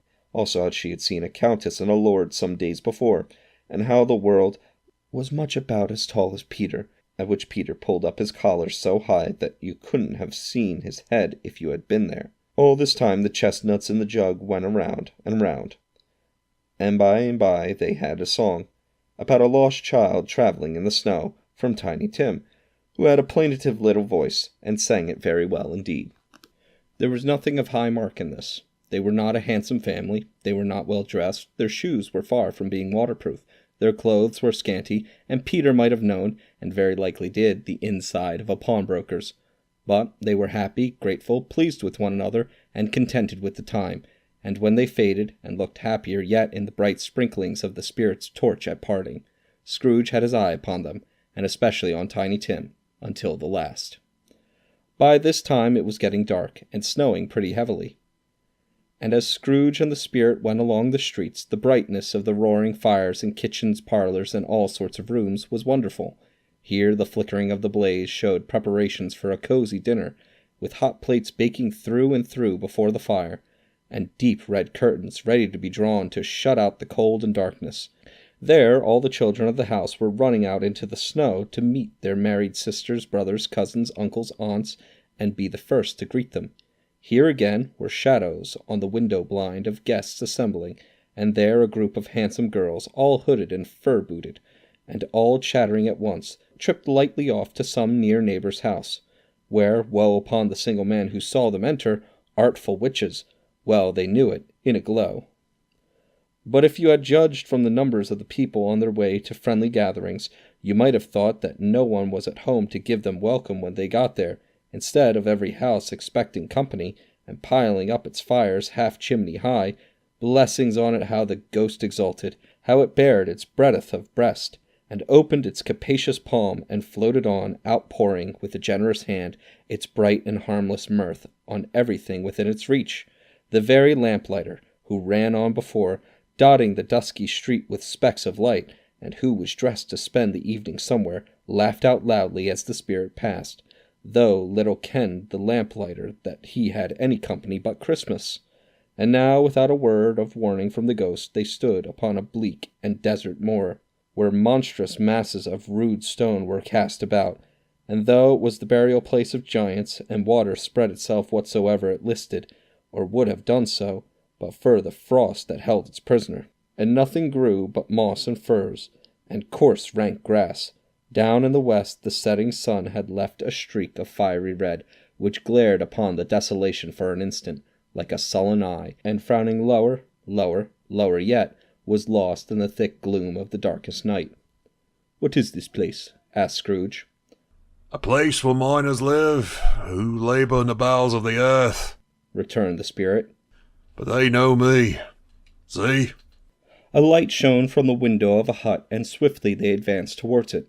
Passing through the wall of mud and stone, they found a cheerful company assembled round a glowing fire. An old man and woman, with their children and their children's children, and another generation beyond that, all decked out gaily in their holiday attire. The old man, in a voice that seldom rose above the howling of the wind upon the barren waste, was singing them a Christmas song. It had been a very old song when he was a boy, and from time to time they all joined in the chorus. So surely as they raised their voices, the old man got quite blithe and loud, and so surely as they stopped, his vigor sank again. The spirit did not tarry here, but bade Scrooge hold his robe, and passing on above the moor sped. Whither? Not to sea? To sea. To Scrooge's horror, looking back, he saw the last of the land, a frightful range of rocks behind him, and his ears were deafened by the thundering of water, as it rolled and roared and raged among the dreadful caverns it had worn, and fiercely tried to undermine the earth. Built upon a dismal reef of sunken rock, some league or so from shore, on which the waters chafed and dashed the wild year through, there stood a solitary lighthouse. Great heaps of seaweed clung to its base, and storm-birds, born of the wind one might suppose, as seaweed of the water, rose and fell about it. Like the waves, they skimmed. But even here 2 men who watched the light had made a fire, that through the loophole in the thick stone walls shed out a ray of brightness on the awful sea. Joining their horny hands over the rough table at which they sat, they wished each other Merry Christmas in their can of grog, and one of them, the elder too, with his face all damaged and scarred with hard weather, as the figurehead of an old ship might be, struck up a sturdy song. That was like a gale in itself. Again the ghost sped on, above the black and heaving sea, on until, being far away, as he told Scrooge, from any shore, they lighted on a ship. They stood beside the helmsman at the wheel, the lookout in the bow, the officers who had the watch, dark ghostly figures in their several stations. But every man among them hummed a Christmas tune, or had a Christmas thought, or spoke below his breath to his companion of some bygone Christmas day, with homeward hopes belonging to it, and every man on board, waking or sleeping, good or bad, had had a kinder word for another on that day than on any other day in the year, and had shared to some extent in its festivities, and had remembered those he cared for at a distance, and had known that they delighted to remember him. It was a great surprise to Scrooge, while listening to the moaning of the wind, and thinking what a solemn thing it was to move on through the lonely darkness over an unknown abyss, whose depths were secrets as profound as death. It was a great surprise to Scrooge, while thus engaged, to hear a hearty laugh. It was a much greater surprise to Scrooge to recognize it as his own nephew's, and to find himself in a bright, dry, gleaming room, while the spirit standing smiling by his side, and looking at the same nephew with approving affability. "Ha ha!" laughed Scrooge's nephew. "Ha ha ha!" If you should happen by any unlikely chance to know a man more blessed in a laugh than Scrooge's nephew, all I can say is, I should like to know him too.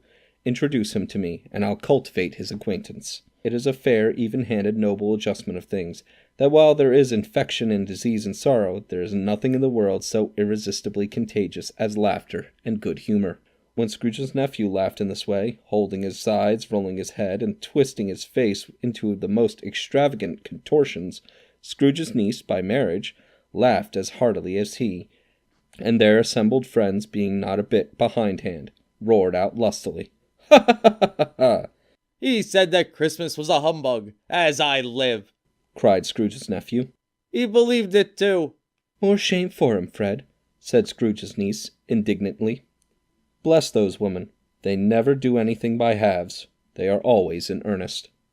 She was very pretty, exceedingly pretty, with a dimpled, surprised look, a capital face, a ripe little mouth that seemed to be made to be kissed, as no doubt it was, all kinds of good little dots about her chin that melted into one another when she laughed, and the sunniest pair of eyes you ever saw in any little creature's head.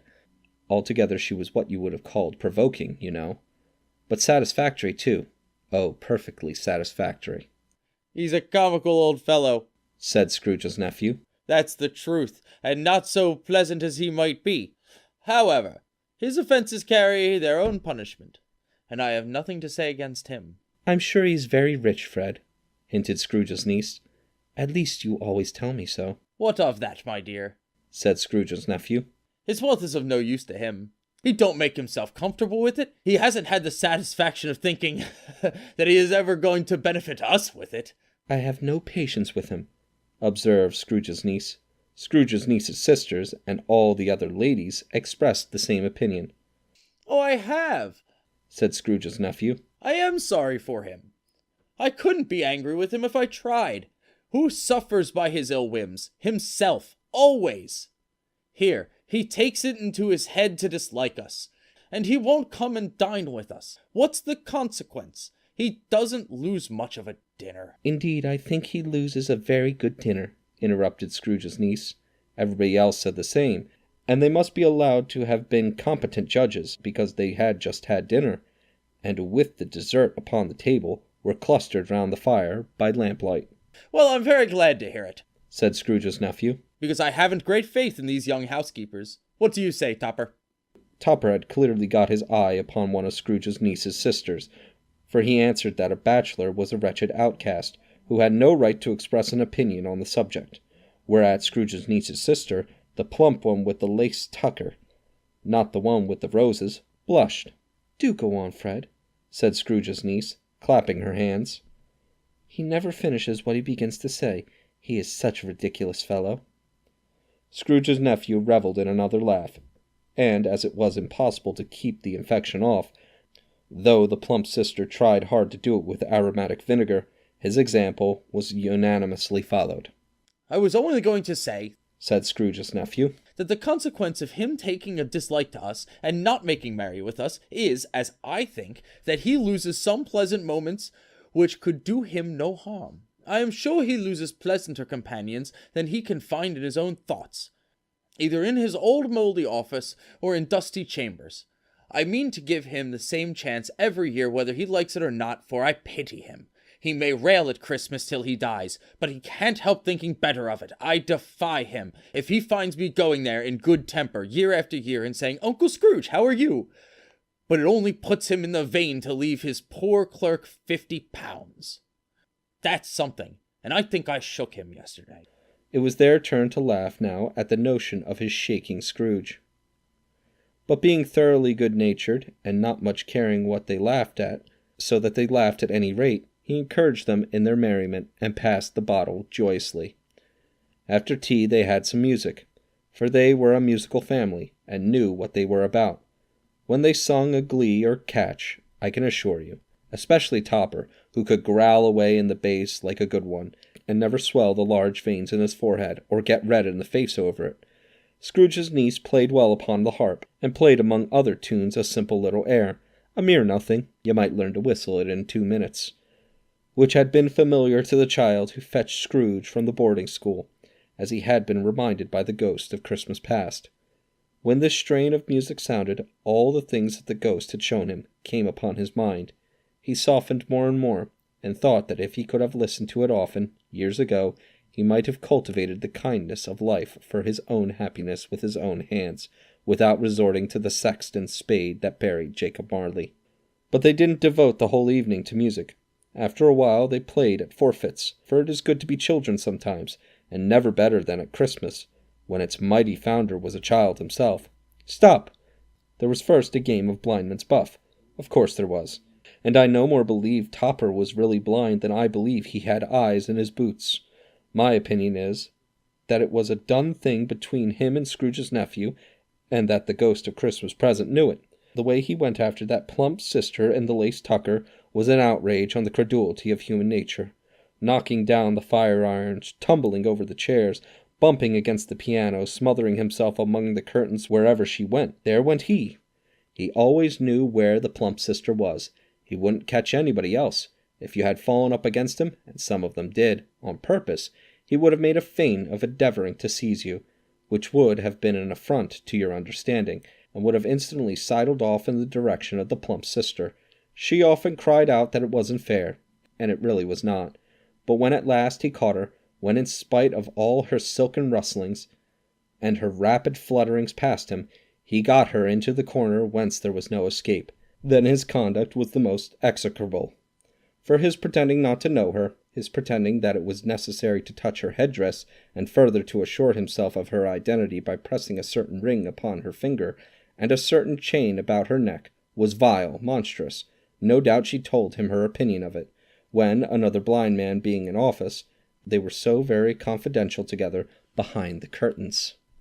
Scrooge's niece was not one of the blind man's buff party, but was made comfortable with a large chair and a footstool in a snug corner where the ghost and Scrooge were close behind her. But she joined in the forfeits, and loved her love to admiration with all the letters of the alphabet. Likewise, at the game of how, when, and where, she was very great, and to the secret joy of Scrooge's nephew, beat her sisters hollow, though they were sharp girls too, as Topper could have told you. There might have been 20 people there, young and old, but they all played, and so did Scrooge, for wholly forgetting in the interest he had in what was going on, that his voice made no sound in their ears.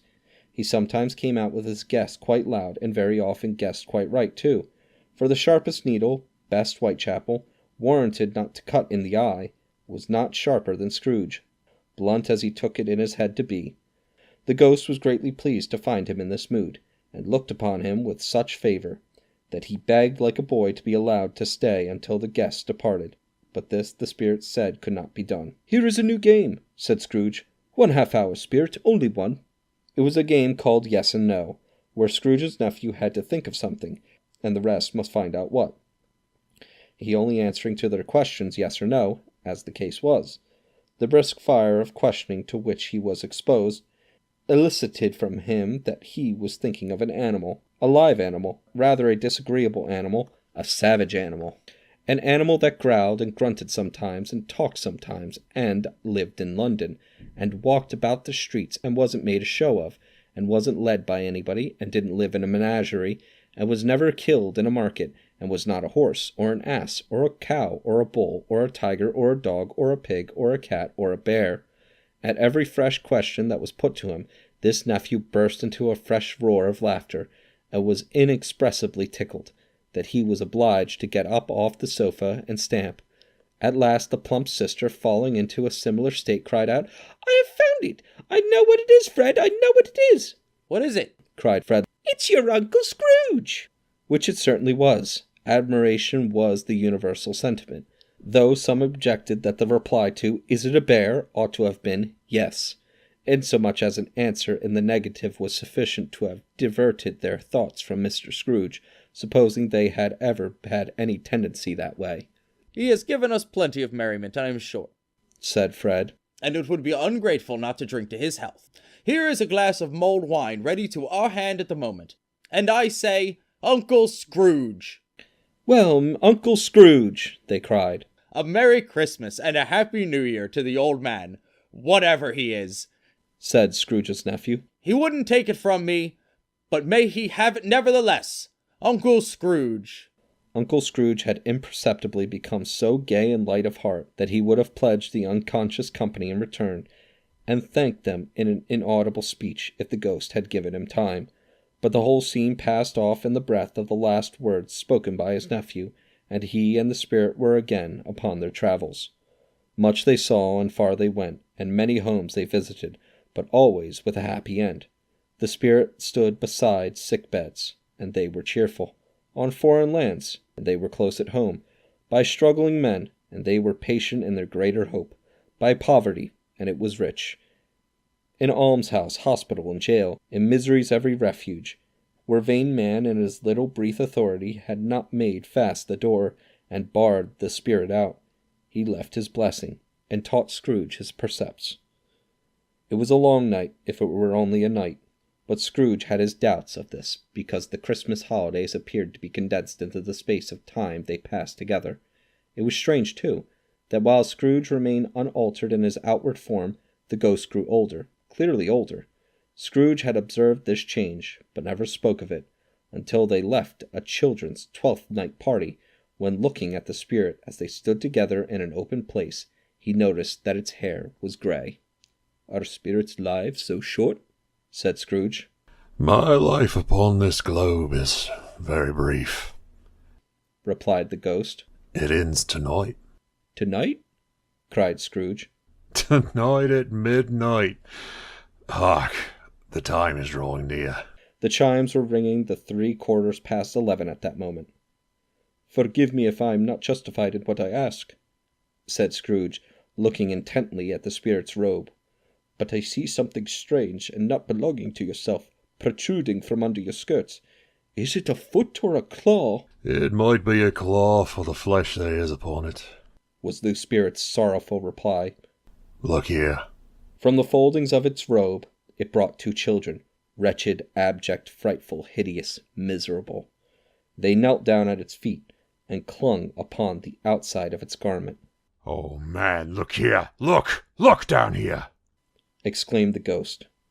They were a boy and girl, yellow, meagre, ragged, scowling, wolfish, but prostrate, too, in their humility, where graceful youth should have filled their features out and touched them with its freshest tints. A stale and shriveled hand, like that of age, had pinched and twisted them and pulled them into shreds.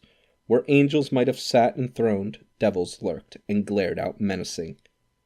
No change, no degradation, no perversion of humanity, in any grade, through all the mysteries of wonderful creation, has monsters half so horrible and dread. Scrooge started back, appalled. Having them shown to him in this way, he tried to say that they were fine children, but the words choked themselves, rather than be parties to a lie of such enormous magnitude. "Spirit, are they yours?" Scrooge could say no more. "They are man's." And the spirit looking down upon them. "Do you not know them? This boy is ignorance, this girl is want. Beware them both and all of their kind, but most of all beware this boy, for on his brow I see written the word doom, unless the writing be erased. I dare ye to deny it," cried the spirit, stretching out its hand towards the city. "I dare ye to slander those who claim otherwise, and see where it leads." "Have they no refuge or resource?" cried Scrooge. "Are there no prisons?" said the spirit, turning on him for the last time with his own words. "Are there no workhouses?" The bell struck 12. Scrooge looked about him for the ghost, and saw it not. As the last stroke ceased to vibrate, he remembered the prediction of old Jacob Marley, and lifting up his eyes behind a solemn phantom, draped and hooded, coming, like a mist along the ground, towards him. Stave 4. The last of the 3 spirits. The phantom slowly, gravely, silently approached. When it came near him, Scrooge bent down upon his knee, for in the very air through which this spirit moved it seemed to scatter gloom and mystery. It was shrouded in a deep black garment, which concealed its head, its face, its form, and left nothing of it visible save one outstretched hand. But for this it would have been difficult to detach its figure from the night, and separate it from the darkness by which it was surrounded. He felt that it was tall and stately when it came beside him, and that its mysterious presence filled him with a solemn dread. He knew no more, for the spirit neither spoke nor moved. "I am in the presence of the ghost of Christmas yet to come," said Scrooge. The spirit answered not, but pointed onward with its hand. You are about to show me shadows of the things that have not happened, but will happen in this time before us, Scrooge pursued. Is that so, spirit? The upper portion of the garment was contracted for an instant in its folds, as if the spirit had inclined its head. That was the only answer he received. Although well used to ghostly company by this time, Scrooge feared the silent shape so much that his legs trembled beneath him, and he found that he could hardly stand when he prepared to follow it. The spirit paused a moment, as observing his condition and giving him time to recover. But Scrooge was all the worse for this. It thrilled him with a vague, uncertain horror to know that behind the dusky shroud there were ghostly eyes intently fixed upon him, while he, though he stretched his own to the utmost, could see nothing but a spectral hand and one great heap of black. "Ghost of the future!" he exclaimed. "I fear you more than any spectre I have seen, but as I know your purpose is to do me good, and as I hope to live to be another man from what I was, I am prepared to bear you company, and do it with a thankful heart. Will you not speak to me?" It gave him no reply. The hand was pointed straight before him. "Lead on," said Scrooge. "Lead on. The night is waning fast, and it is precious time to me, I know. Lead on, spirit." The phantom moved away as it had come towards him. Scrooge followed in the shadow of its dress, which bore him up, he thought, and carried him along. They scarcely seemed to enter the city, for the city rather seemed to spring up about them and encompass them of its own act. But there they were, in the heart of it, on 'change amongst the merchants, who hurried up and down and chinked the money in their pockets and conversed in groups and looked at their watches and trifled thoughtfully with their great gold seals, and so forth, as Scrooge had seen them often. The spirit stopped beside one little knot of businessmen. Observing that the hand was pointed to them, Scrooge advanced to listen to their talk. "No," said a great fat man with a monstrous chin. "I don't know much about it either way. I only know he's dead." When did he die? Inquired another. "Last night, I believe." Why, what was the matter with him? Asked a third, taking a vast quantity of snuff out of a very large snuff-box. I thought he'd never die. "God knows," said the first with a yawn. What has he done with his money? Asked a red-faced gentleman with a pendulous excrescence on the end of his nose that shook like the gills of a turkey-cock. "I haven't heard," said the man with the large chin, yawning again. "Left it to his company, perhaps. He hasn't left it to me, that's all I know." The pleasantry was received with a general laugh. "It's likely to be a cheap funeral," said the same speaker. "For upon my life, I don't know of anybody to go to it. Suppose you make up a party and volunteer?" I don't mind going if lunch is provided," observed the gentleman with the excrescence on his nose. "but I must be fed, if I make one." Another laughed. "Well, I am the most disinterested among you, after all," said the first speaker. "For I never wear black gloves, and I never eat lunch. But I'll offer to go, if anybody else will. When I come to think of it, I'm not at all sure that I wasn't his most particular friend, for we used to stop and speak whenever we met. Bye-bye." Speakers and listeners strolled away and mixed with other groups. Scrooge knew the men, and looked towards the spirit for an explanation. The spirit glided on into a street. Its finger pointed to two persons meeting. Scrooge listened again, thinking that the explanation might lie here. He knew these men also, perfectly. They were men of business, very wealthy, and of great importance. He had made a point always of standing well in their esteem, in a business point of view, that is, strictly in a business point of view. "How are you?" said one. "How are you?" returned another. "Well," said the first one. "Old Scratch has got his own at last, eh?" "So I'm told," returned the second. "Cold, isn't it?" "Seasonable for Christmas time. You're not a skater, I suppose?" No. Something else to think of. Good morning." Not another word. That was their meeting, their conversation, and their parting. Scrooge was at first inclined to be surprised that the spirit should attach importance to conversations apparently so trivial. But feeling assured that they must have some hidden purpose, he set himself to consider that it was likely to be. They could scarcely be supposed to have any bearing on the death of Jacob, his old partner, for that was past, and this ghost's province was the future. Nor could he think of anyone immediately connected with himself, to whom he could apply them.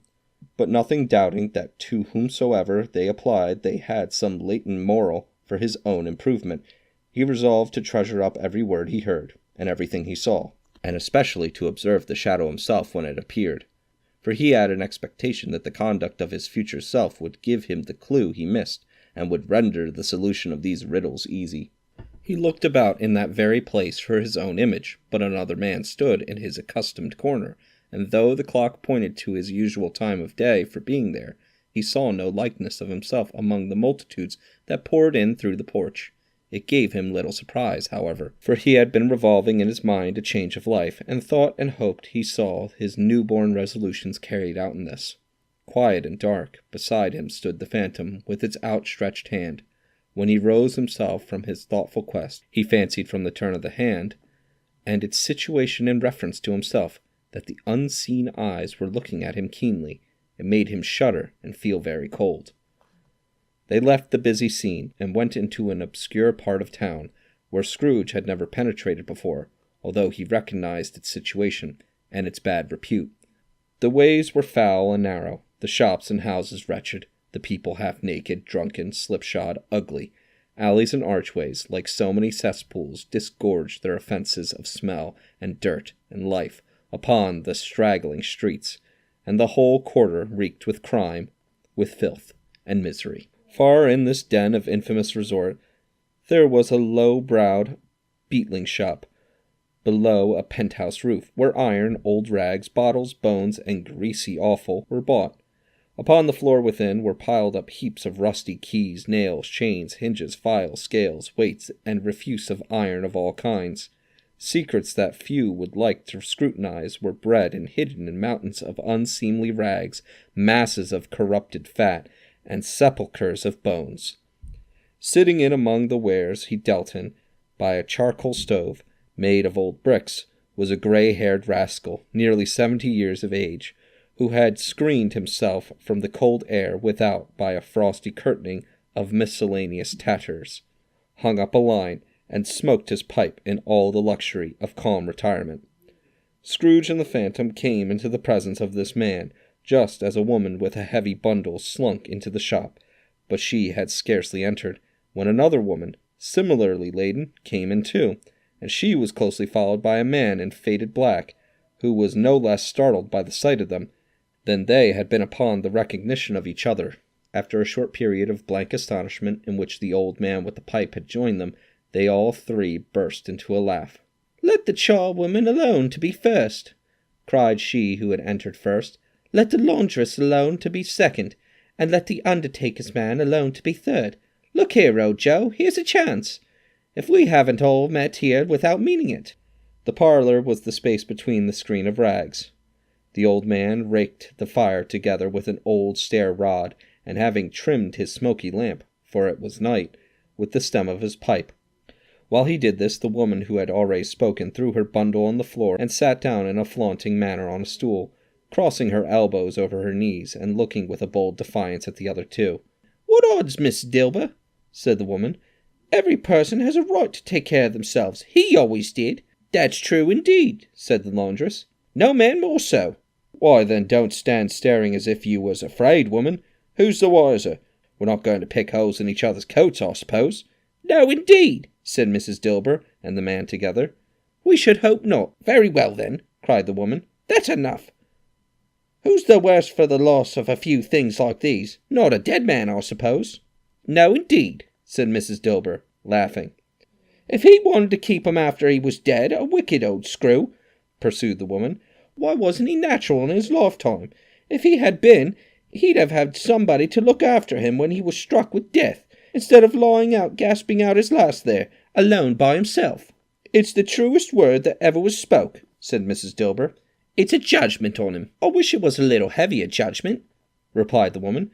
"And it should have been, you may depend upon it, if I could have laid up my hands on anything else. Open that bundle, old Joe, and let me know the value of it. Speak out plain. I'm not afraid to be the first, nor afraid for them to see it. We know pretty well that we were helping ourselves before we met here, I believe. It's no sin. Open the bundle, Joe." But the gallantry of her friends would not allow of this, and the man in faded black, mounting the breach first, produced his plunder. It was not extensive. A seal or two, a pencil case, a pair of sleeve buttons, and a brooch of no great value were all. They were severely examined and appraised by old Joe, who chalked the sums he was disposed to give for each upon the wall, and added them up into a total when he found there was nothing to come. "That's for your account," said Joe. "and I wouldn't give you another 6 pence if it was boiled for not doing it. Who's next?" Mrs. Dilber was next, sheets and towels and a little wearing apparel, 2 old-fashioned silver teaspoons, a pair of sugar tongs, and a few boots. Her account was stated on the wall in the same manner. "I always give too much to ladies. It's a weakness of mine, and that's the way I ruin myself," said old Joe. "That's your account. If you asked me for another penny and made it an open question, I'd repent of being so liberal and knock off half a crown." "And now undo my bundle, Joe," said the first woman. Joe went down on his knees for the greater convenience of opening it, and having unfastened a great many knots, dragged out a large and heavy roll of some dark stuff. "What you call this?" said Joe. "Big curtains?" "Oh!" returned the woman, laughing and leaning forward on her crossed arms. "Bed curtains!" "You don't mean to say you took 'em down, rings and all, with him lying there?" said Joe. "Yes, I do," replied the woman. "Why not?" "You were born to make your fortune," said Joe. "and you'll certainly do it." "I certainly shan't hold my hand when I can get anything in it by reaching it out, for the sake of such a man as he was, I promise you, Joe," returned the woman coolly. "Don't drop that oil upon the blankets now." "His blankets?" asked Joe. "Whose else do you think?" replied the woman. "He isn't likely to take cold without 'em, I dare say." "I hope he didn't die of anything catching, eh?" said old Joe, stopping in his work and looking up. "Don't you be afraid of that," returned the woman. "I ain't so fond of his company that I'd loiter about him for such things, if he did. Ah, you may look through that shirt till your eyes ache, but you won't find a hole in it, nor a threadbare place. It's the best he had, and a fine one too. They'd have wasted it if it hadn't been for me." "What do you call wasting?" asked old Joe. "Putting it on 'em to be buried in, to be sure," replied the woman with a laugh. "Somebody would fool enough to do it, but I took it off again. If calico ain't good enough for such a purpose, it isn't good enough for anything. It's quite as becoming to the body. He can't look uglier than he did in that one." Scrooge listened to this dialogue in horror, as they sat grouped about their spoil. In the scanty light afforded by the old man's lamp, he viewed them with a detestation and disgust, which could hardly have been greater, though they had been obscene demons marketing the corpse itself. Laughed the same woman, when Joe, producing a flannel bag with money in it, told out their several gains upon the ground. "This is the end of it, you see. He frightened everyone away from him while he was alive, to profit us when he was dead." "Spirit," said Scrooge, shuddering from head to foot. I see. The case of this unhappy man might be my own. My life tends that way now. Merciful heaven, what is this?" He recoiled in terror, for the scene had changed, and now he almost touched the bed. A bare, uncurtained bed, on which, beneath a ragged sheet, there lay a something covered up, which, though it was dumb, announced itself in awful language. The room was very dark, too dark to be observed with any accuracy, though Scrooge glanced round it in obedience to a secret impulse, anxious to know what kind of room it was. A pale light, rising in the outer air, fell straight upon the bed, and on it, plundered the bereft, unwatched, unwept, uncared for, was the body of this man. Scrooge glanced towards the phantom. Its steady hand was pointed to the head. The cover was so carelessly adjusted that the slightest raising of it, the motion of a finger upon Scrooge's part, would have disclosed the face. He thought of it, felt how easy it would be to do, and longed to do it, but had no power to withdraw the veil than to dismiss the spectre at his side. "O cold, cold, rigid, dreadful death, set up thine altar here, and dress it with such horrors as thou hast at thy command, for this is thy dominion. But of the loved, revered, and honoured head, thou canst not turn one hair to thy dread purposes, or make one feature odious. It is not that the hand is heavy and will fall down when released. It is not that the heart and pulse are still, but that the head was open, generous, and true.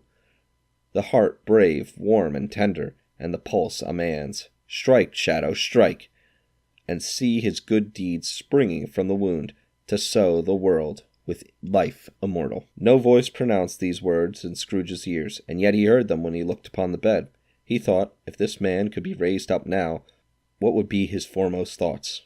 Avarice? Hard dealing? Gripping cares? They have brought him to a rich end, truly. He lay in the dark, empty house, with not a man, a woman, or a child, to say that he was kind to me in this or that, and for the memory of one kind word I will be kind to him. A cat was tearing at the door, and there was a sound of gnawing rats beneath the hearthstone. What they wanted in the room of death, and why they were so restless and disturbed, Scrooge did not dare to think. "Spirit," he said, "this is a fearful place. In leaving it, I shall not leave its lesson, trust me. Let us go." Still the ghost pointed with an unmoved finger to the head. "I understand you," Scrooge returned, "and I would do it, if I could. But I have not the power, Spirit, I have not the power." Again it seemed to look upon him. "If there is any person in the town who feels emotion caused by this man's death," said Scrooge, quite agonized, "show that person to me, Spirit, I beseech you." The phantom spread its dark robe before him for a moment, like a wing, and withdrawing it, revealed a room by daylight where a mother and her child were. She was expecting someone, and with anxious eagerness, for she walked up and down the room, started at every sound, looked out from the window, glanced at the clock, tried, but in vain, to work with her needle, and could hardly bear the voices of the children in their play. At length the long-expected knock was heard. She hurried to the door, and met her husband, a man whose face was careworn and depressed, though he was young. There was a remarkable expression in it now, a kind of serious delight of which he felt ashamed, and which he struggled to repress.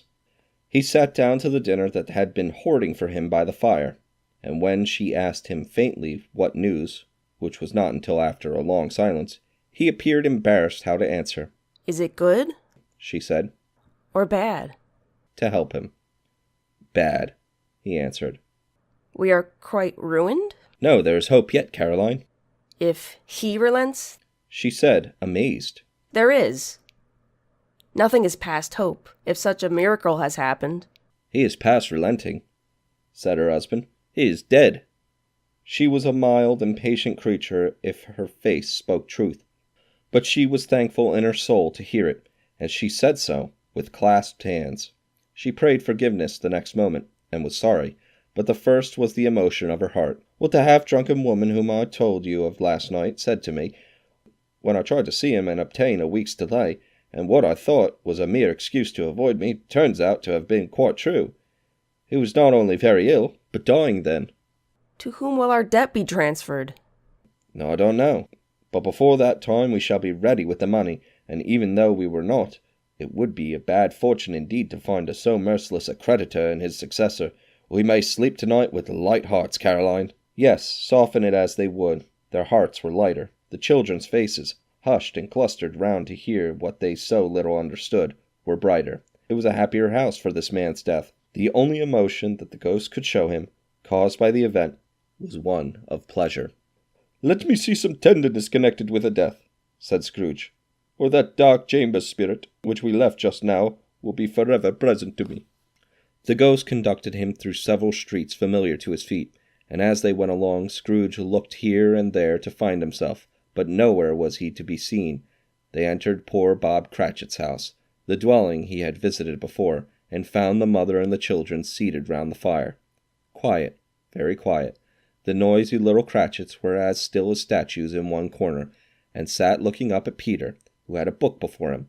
The mother and her daughters were engaged in sewing, but surely they were very quiet. "And he took a child, and set him in the midst of them." Where had Scrooge heard those words? He had not dreamed them. The boy must have read them out, as he and the spirit crossed the threshold. Why did he not go on? The mother laid her work upon the table and put her hands up to her face. "The color hurts my eyes," she said. "The color? Ah, poor Tiny Tim," "They're better now again. said Cratchit's wife. It makes them weak by candlelight, and I wouldn't show weak eyes to your father when he comes home, for the world. It must be near his time." "Past it, rather," Peter answered, shutting up his book. "But I think he has walked a little slower than he used to. These few last evenings, Mother." They were very quiet again. At last she said, and in a steady, cheerful voice that only faltered once, I have known him walk with Tiny Tim upon his shoulder, very fast indeed." "And so have I," cried Peter. "Often, "And so have I," exclaimed another. "So had all." But he was very light to carry, She resumed, intent upon her work. and his father loved him so that it was no trouble, no trouble. And there is your father at the door. She hurried out to meet him, and little Bob and his comforter, he had need of it, poor fellow, came in. His tea was ready for him on the hob, and they all tried who should help him to it most. Then the two Cratchits got upon his knees and laid, each child, a little cheek against his face, as if they said, "Don't mind it, father, don't be grieved." Bob was very cheerful with them, and spoke pleasantly to all the family. He looked at the work upon the table, and praised the industry and speed of Mrs. Cratchit and the girls. They would be long before Sunday, he said. Sunday? You went today, then, Robert? Said his wife. "Yes, dear," returned Bob. "I wish you could have gone. It would have done you good to see how green a place it is. But you'll see it often. I promised that I would walk there on a Sunday. My little child!" cried Bob. "My little child!" He broke down all at once. He couldn't help it. If he could have helped it, he and his child would have been farther apart perhaps than they were. He left the room and went upstairs into the room above, which was lighted cheerfully and hung with Christmas. There was a chair set close beside the child, and there were signs of someone having been there lately. Poor Bob sat down in it, and when he had thought of a little and composed himself, he kissed the little face. He was reconciled to what had happened, and went down again quite happy. They drew about the fire and talked, the girls and mother working still. Bob told them of the extraordinary kindness of Mr. Scrooge's nephew, whom he had scarcely seen but once, and who, meeting him in the street that day, and seeing that he looked a little, "Just a little down, you know," said Bob, inquired what had happened to distress him. "On which," said Bob, "for he is the pleasantest spoken gentleman you ever heard," I told him. "I am heartily sorry for you, Mr. Cratchit," he said, "and heartily sorry for your good wife. By the by, how he ever knew that, I don't know." Knew what, my dear? "Why, that you were a good wife," replied Bob. "Everybody knows that," said Peter. "Very well observed, my boy," cried Bob. "I hope they do. Heartily sorry," he said, "for your good wife. If I can be of service to you in any way," he said, giving me his card, "that's where I live. Pray come to me."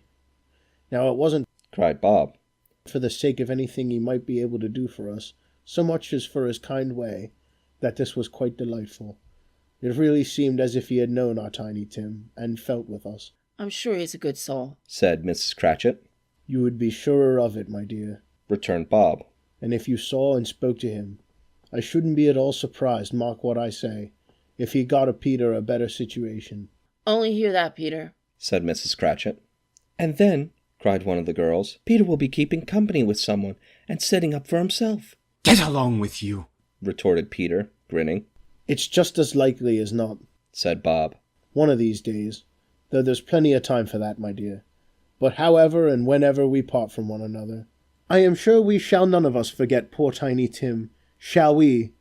Or this first parting that there was among us?" "Never, father," cried they all. "And I know," said Bob, "I know, my dears, that when we recollect how patient and how mild he was, although he was a little child, we shall not quarrel easily amongst ourselves, and forget poor Tiny Tim in doing it." "No, never, father," they all cried again. Mrs. Cratchit kissed him, his daughters kissed him, and the two young Cratchits kissed him, and Peter and himself shook hands. Spirit of Tiny Tim, thy childish essence was from God. "Spectre," said Scrooge, "something informs me that our parting moment is at hand. I know it, but I know not how. Tell me what man that was whom we saw lying dead."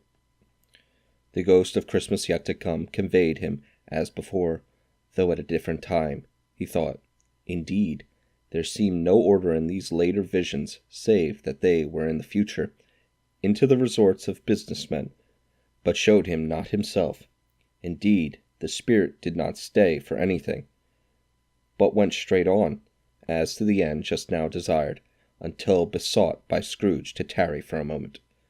"This court," said Scrooge, "through which we tarry now, is where my place of occupation is, and has been for a length of time.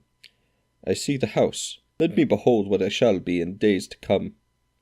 The spirit stopped, and the hand was pointed elsewhere. "The house is yonder!" Scrooge exclaimed. "Why do you point me away?"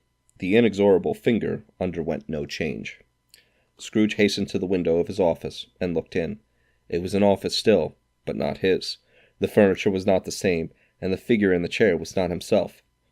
The spirit pointed as before. He joined it once again, and wondering why and whither he had gone, accompanied it until they reached an iron gate.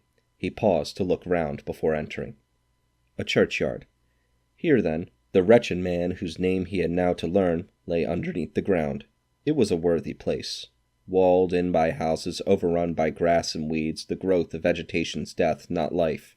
Choked up with too much burying, fat with repleted appetite. A worthy place. The spirit stood among the graves and pointed down to one. He advanced towards it trembling, but he dreaded that he saw new meaning in its solemn shape. "Before I draw nearer to that stone to which you point," said Scrooge, "answer me one question. Are these the shadows of the things that will be, or are they the shadows of the things that may be only?" Still the ghost pointed downward to the grave by which it stood. "Men's courses will foreshadow certain ends, to which, if preserved in, they may lead," said Scrooge. "But if the courses be departed from, the ends would change. Say 'tis thus with what you show me." The spirit was immovable as ever. Scrooge crept towards it, trembling as he went, and following the finger read upon the stone of the neglected grave his own name, Ebenezer Scrooge. "Am I that man who lay upon the bed?" he cried upon his knees. The finger pointed from the grave to him, and back again. "No, spirit! Oh, no, no!" The finger still was there. "Spirit!" he cried, tight clutching at his robe. "Hear me! I am not the man I was. I will not be the man I must have been but for this intercourse. Why show me this, if I am past all hope?" For the first time the hand appeared to shake. "Good spirit," he pursued, as down upon the ground he fell before it, "your nature intercedes me, and pities me. Assure me that I yet may change these shadows you have shown me by an altered life." The kind hand trembled. "I will honor Christmas in my heart, and try to keep it all the year. I will live in the past, the present, and the future. The spirits of all three shall strive within me. I will not shut out the lessons that they teach. Oh, tell me I may sponge away the writing of that stone." In his agony, he caught the spectral hand. It sought to free itself, but he was strong in his entreaty, and detained it. The spirit, stronger yet, repulsed him, holding up his hands in a last prayer to have his fate reversed. He saw an alteration in the phantom's hood and dress. It shrunk, collapsed, and dwindled into a bedpost. Stave V. The end of it. Yes, and the bedpost was his own. The bed was his own. The room was his own. Best and happiest of all, the time before him was his own, to make amends in. "I will live in the past, the present, and the future," Scrooge repeated as he scrambled out of the bed. "The spirits of all three shall strive within me. Oh, Jacob Marley, heaven and Christmas time be praised for this. I say it on my knees, old Jacob, on my knees." He was so fluttered and so glowing with his good intentions that his broken voice would scarcely answer to his call. He had been sobbing violently in his conflict with the spirit, and his face was wet with tears. "They are not torn down," folding one of his bed curtains in his arms. "They are not torn down, rings and all. They are here. I am here. The shadows of the things that would have been may be dispelled. They will be. I know they will." His hands were busy with the garments all this time, putting them on upside down, tearing them, mislaying them, making them parties to every kind of extravagance. "I don't know what to do," cried Scrooge, laughing and crying in the same breath, and making a perfect Laocoon of himself with his stockings. "I am as light as a feather, I am as happy as an angel, I am as merry as a schoolboy, I am giddy as a drunken man. A Merry Christmas to everybody, a Happy New Year to all the world. Hello here, whoop, hello!" He had frisked into the sitting room, and was now standing there, perfectly winded. "There's the saucepan that the gruel was in," cried Scrooge, starting off again, and going round the fireplace. "There's the door by which the ghost of Jacob Marley entered. There's the corner where the ghost of Christmas present sat. There's the window where I saw the wandering spirits. It's all right. It's all true. It all happened." Really, for a man who had been out of practice for so many years, it was a splendid laugh, a most illustrious laugh, the father of a long, long line of brilliant laughs. "I don't know what day of the month it is," said Scrooge. "I don't know how long I've been among the spirits. I don't know anything. I'm quite a baby. Never mind, I don't care. I'd rather be a baby. Hello, whoop, hello here. He was checked in his transports by the churches ringing out the lustiest peals he had ever heard. Clang, clash, hammer, ding, dong, bell, bell, dong, ding, hammer, clash, clang. Oh, glorious, glorious. Running to the window, he opened it, and put out his head. No fog, no mist. Clear, bright, jovial, stirring, cold, cold, piping from the blood to dance to. Golden sunlight, heavenly skies, sweet fresh air, merry bells. Oh, glorious, glorious. "What's today?" cried Scrooge, calling downward to a boy in Sunday clothes, who perhaps had loitered in to look about him. "Eh?" returned the boy, with all his might of wonder. "What's today, my fine fellow?" said Scrooge. "Today?" replied the boy. "Why, Christmas Day." "It's Christmas Day," said Scrooge to himself. "I haven't missed it. The spirits have done it all in one night. They can do anything they like. Of course they can. Of course they can. Hello, my fine fellow." "Hello," returned the boy. "Do you know the poulterers in the next street but one, at the corner?" Scrooge inquired. "I sure hope I did," replied the lad. "An intelligent boy," said Scrooge. "A remarkable boy. Do you know whether they've sold the prize turkey that was hanging up there? Not the little prize turkey, the big one."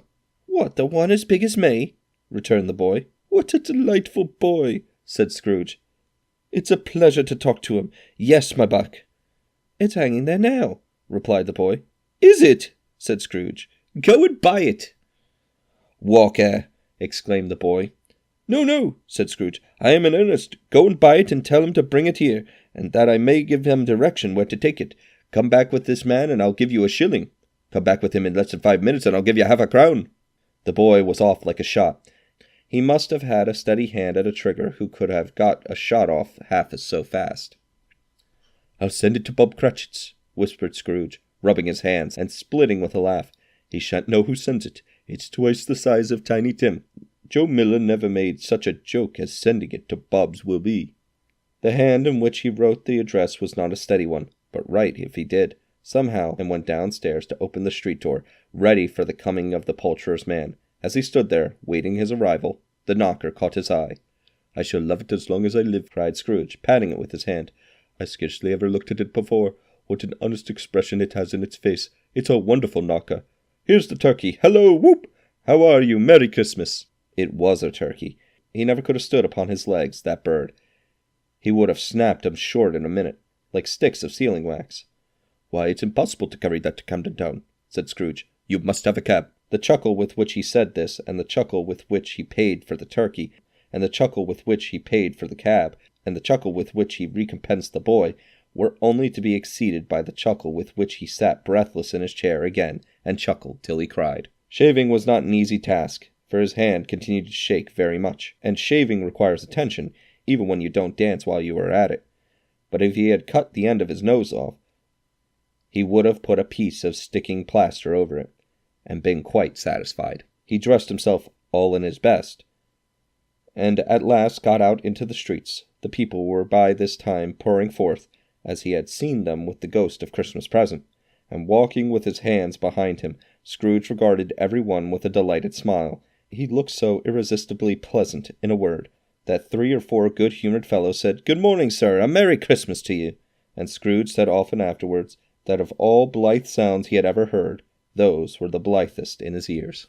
He had not gone far, when coming on towards him he beheld the portly gentleman, who had walked into his counting-house the day before, and said, "Scrooge and Marley's, I believe." It sent a pang across his heart to think how this old gentleman would look upon him when they met.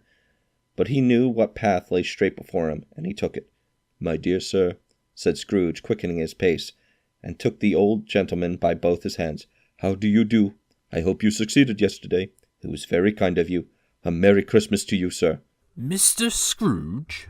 "Yes," said Scrooge. "That is my name, and I fear it may not be pleasant to you. Allow me to ask your pardon, and will you have the goodness—" Here Scrooge whispered in his ear. "Lord bless me!" cried the gentleman, as if his breath were taken away. "My dear Mr. Scrooge, are you serious?" "If you please," said Scrooge. "Not a farthing less. A great many back payments are included in it, I assure you. Will you do me that favour?" "My dear sir," said the other, shaking hands with him. I don't know what to say to such munificence. Don't say anything, please, retorted Scrooge. Come and see me. Will you come and see me? I will, cried the old gentleman, and it was clear he meant to do it. Thank ye, said Scrooge. I am much obliged to you. I thank you 50 times. Bless you. He went to church and walked about the streets, and watched the people hurrying to and fro, and patted children on the head, and questioned beggars, and looked down at the kitchens of houses, and up to the windows, and found that everything could yield him pleasure. He had never dreamed that any walk, that anything could give him so much happiness. In the afternoon he turned his steps towards his nephew's house. He passed the door a dozen times before he had the courage to go up and knock, but he made a dash and did it. Is your master home, my dear? Said Scrooge to the girl. Nice girl, very.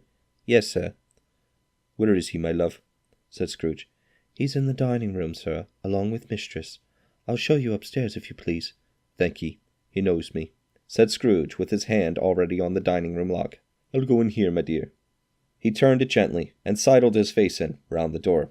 They were looking at the table, which was spread out in great array, for these young housekeepers are always nervous on such points, and like to see everything is right. Fred, said Scrooge.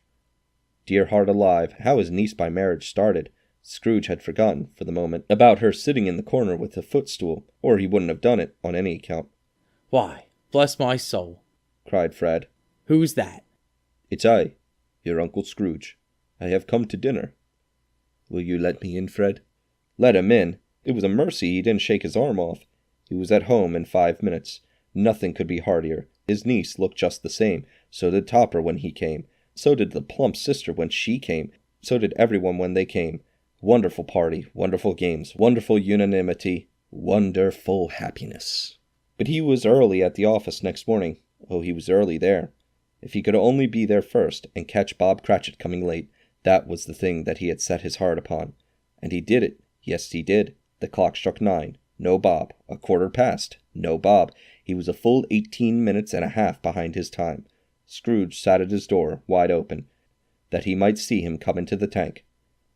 His hat was off before he opened the door. His comforter, too. He was on his stool in a jiffy, driving away with his pen, as if he were trying to overtake 9 o'clock. Hello, growled Scrooge, in his accustomed voice, as near as he could feign it. What do you mean by coming here at this time of day? I'm very sorry, sir, said Bob. I'm behind my time. You are, repeated Scrooge. Yes, I think you are. Step this way, sir, if you please. It's only once a year, sir, pleaded Bob, appearing from the tank. It shall not be repeated. I was making rather merry yesterday, sir. Now I'll tell you what, my friend, said Scrooge. I am not going to stand for this sort of thing any longer, and therefore, he continued, leaping from his stool and giving Bob such a dig in the waistcoat that he staggered back into the tank again, and therefore I am about to raise your salary. Bob trembled and got a little nearer to the ruler. He had a momentary idea of knocking Scrooge down with it, holding him, and calling to the people in the court for help and a straight waistcoat. A Merry Christmas, Bob, said Scrooge, with an earnestness that could not be mistaken, and he clapped him on the back. A Merry Christmas, Bob, my good fellow, that I have given you for many a year. I'll raise your salary, and endeavour to assist your struggling family, and we will discuss your affairs this afternoon over a Christmas bowl of smoking bishop, Bob. Make up the fires, and buy another coal scuttle before you dot another I, Bob Cratchit. Scrooge was better than his word. He did it all, and infinitely more. And to Tiny Tim, who did not die, he was a second father. He became as good a friend, as good a master, and as good a man as the good old city knew, or any other good old city, town, or borough in the good old world. Some people laughed to see the alteration in him, but he let them laugh, and little heeded them, for he was wise enough to know that nothing ever happened on this globe for good, at which some people did not have their fill of laughter in the outset. And knowing that such as these would be blind anyway, he thought it quite as well that they should wrinkle up their eyes and grins, as have the malady in less attractive forms. His own heart laughed, and that was quite enough for him. He had no further intercourse with spirits, but lived upon the total abstinence principle even afterwards. And it was always said of him that he knew how to keep Christmas well, if any man alive possessed the knowledge. May that be truly said of us, and all of us. And so, as Tiny Tim observed, God bless us, every one.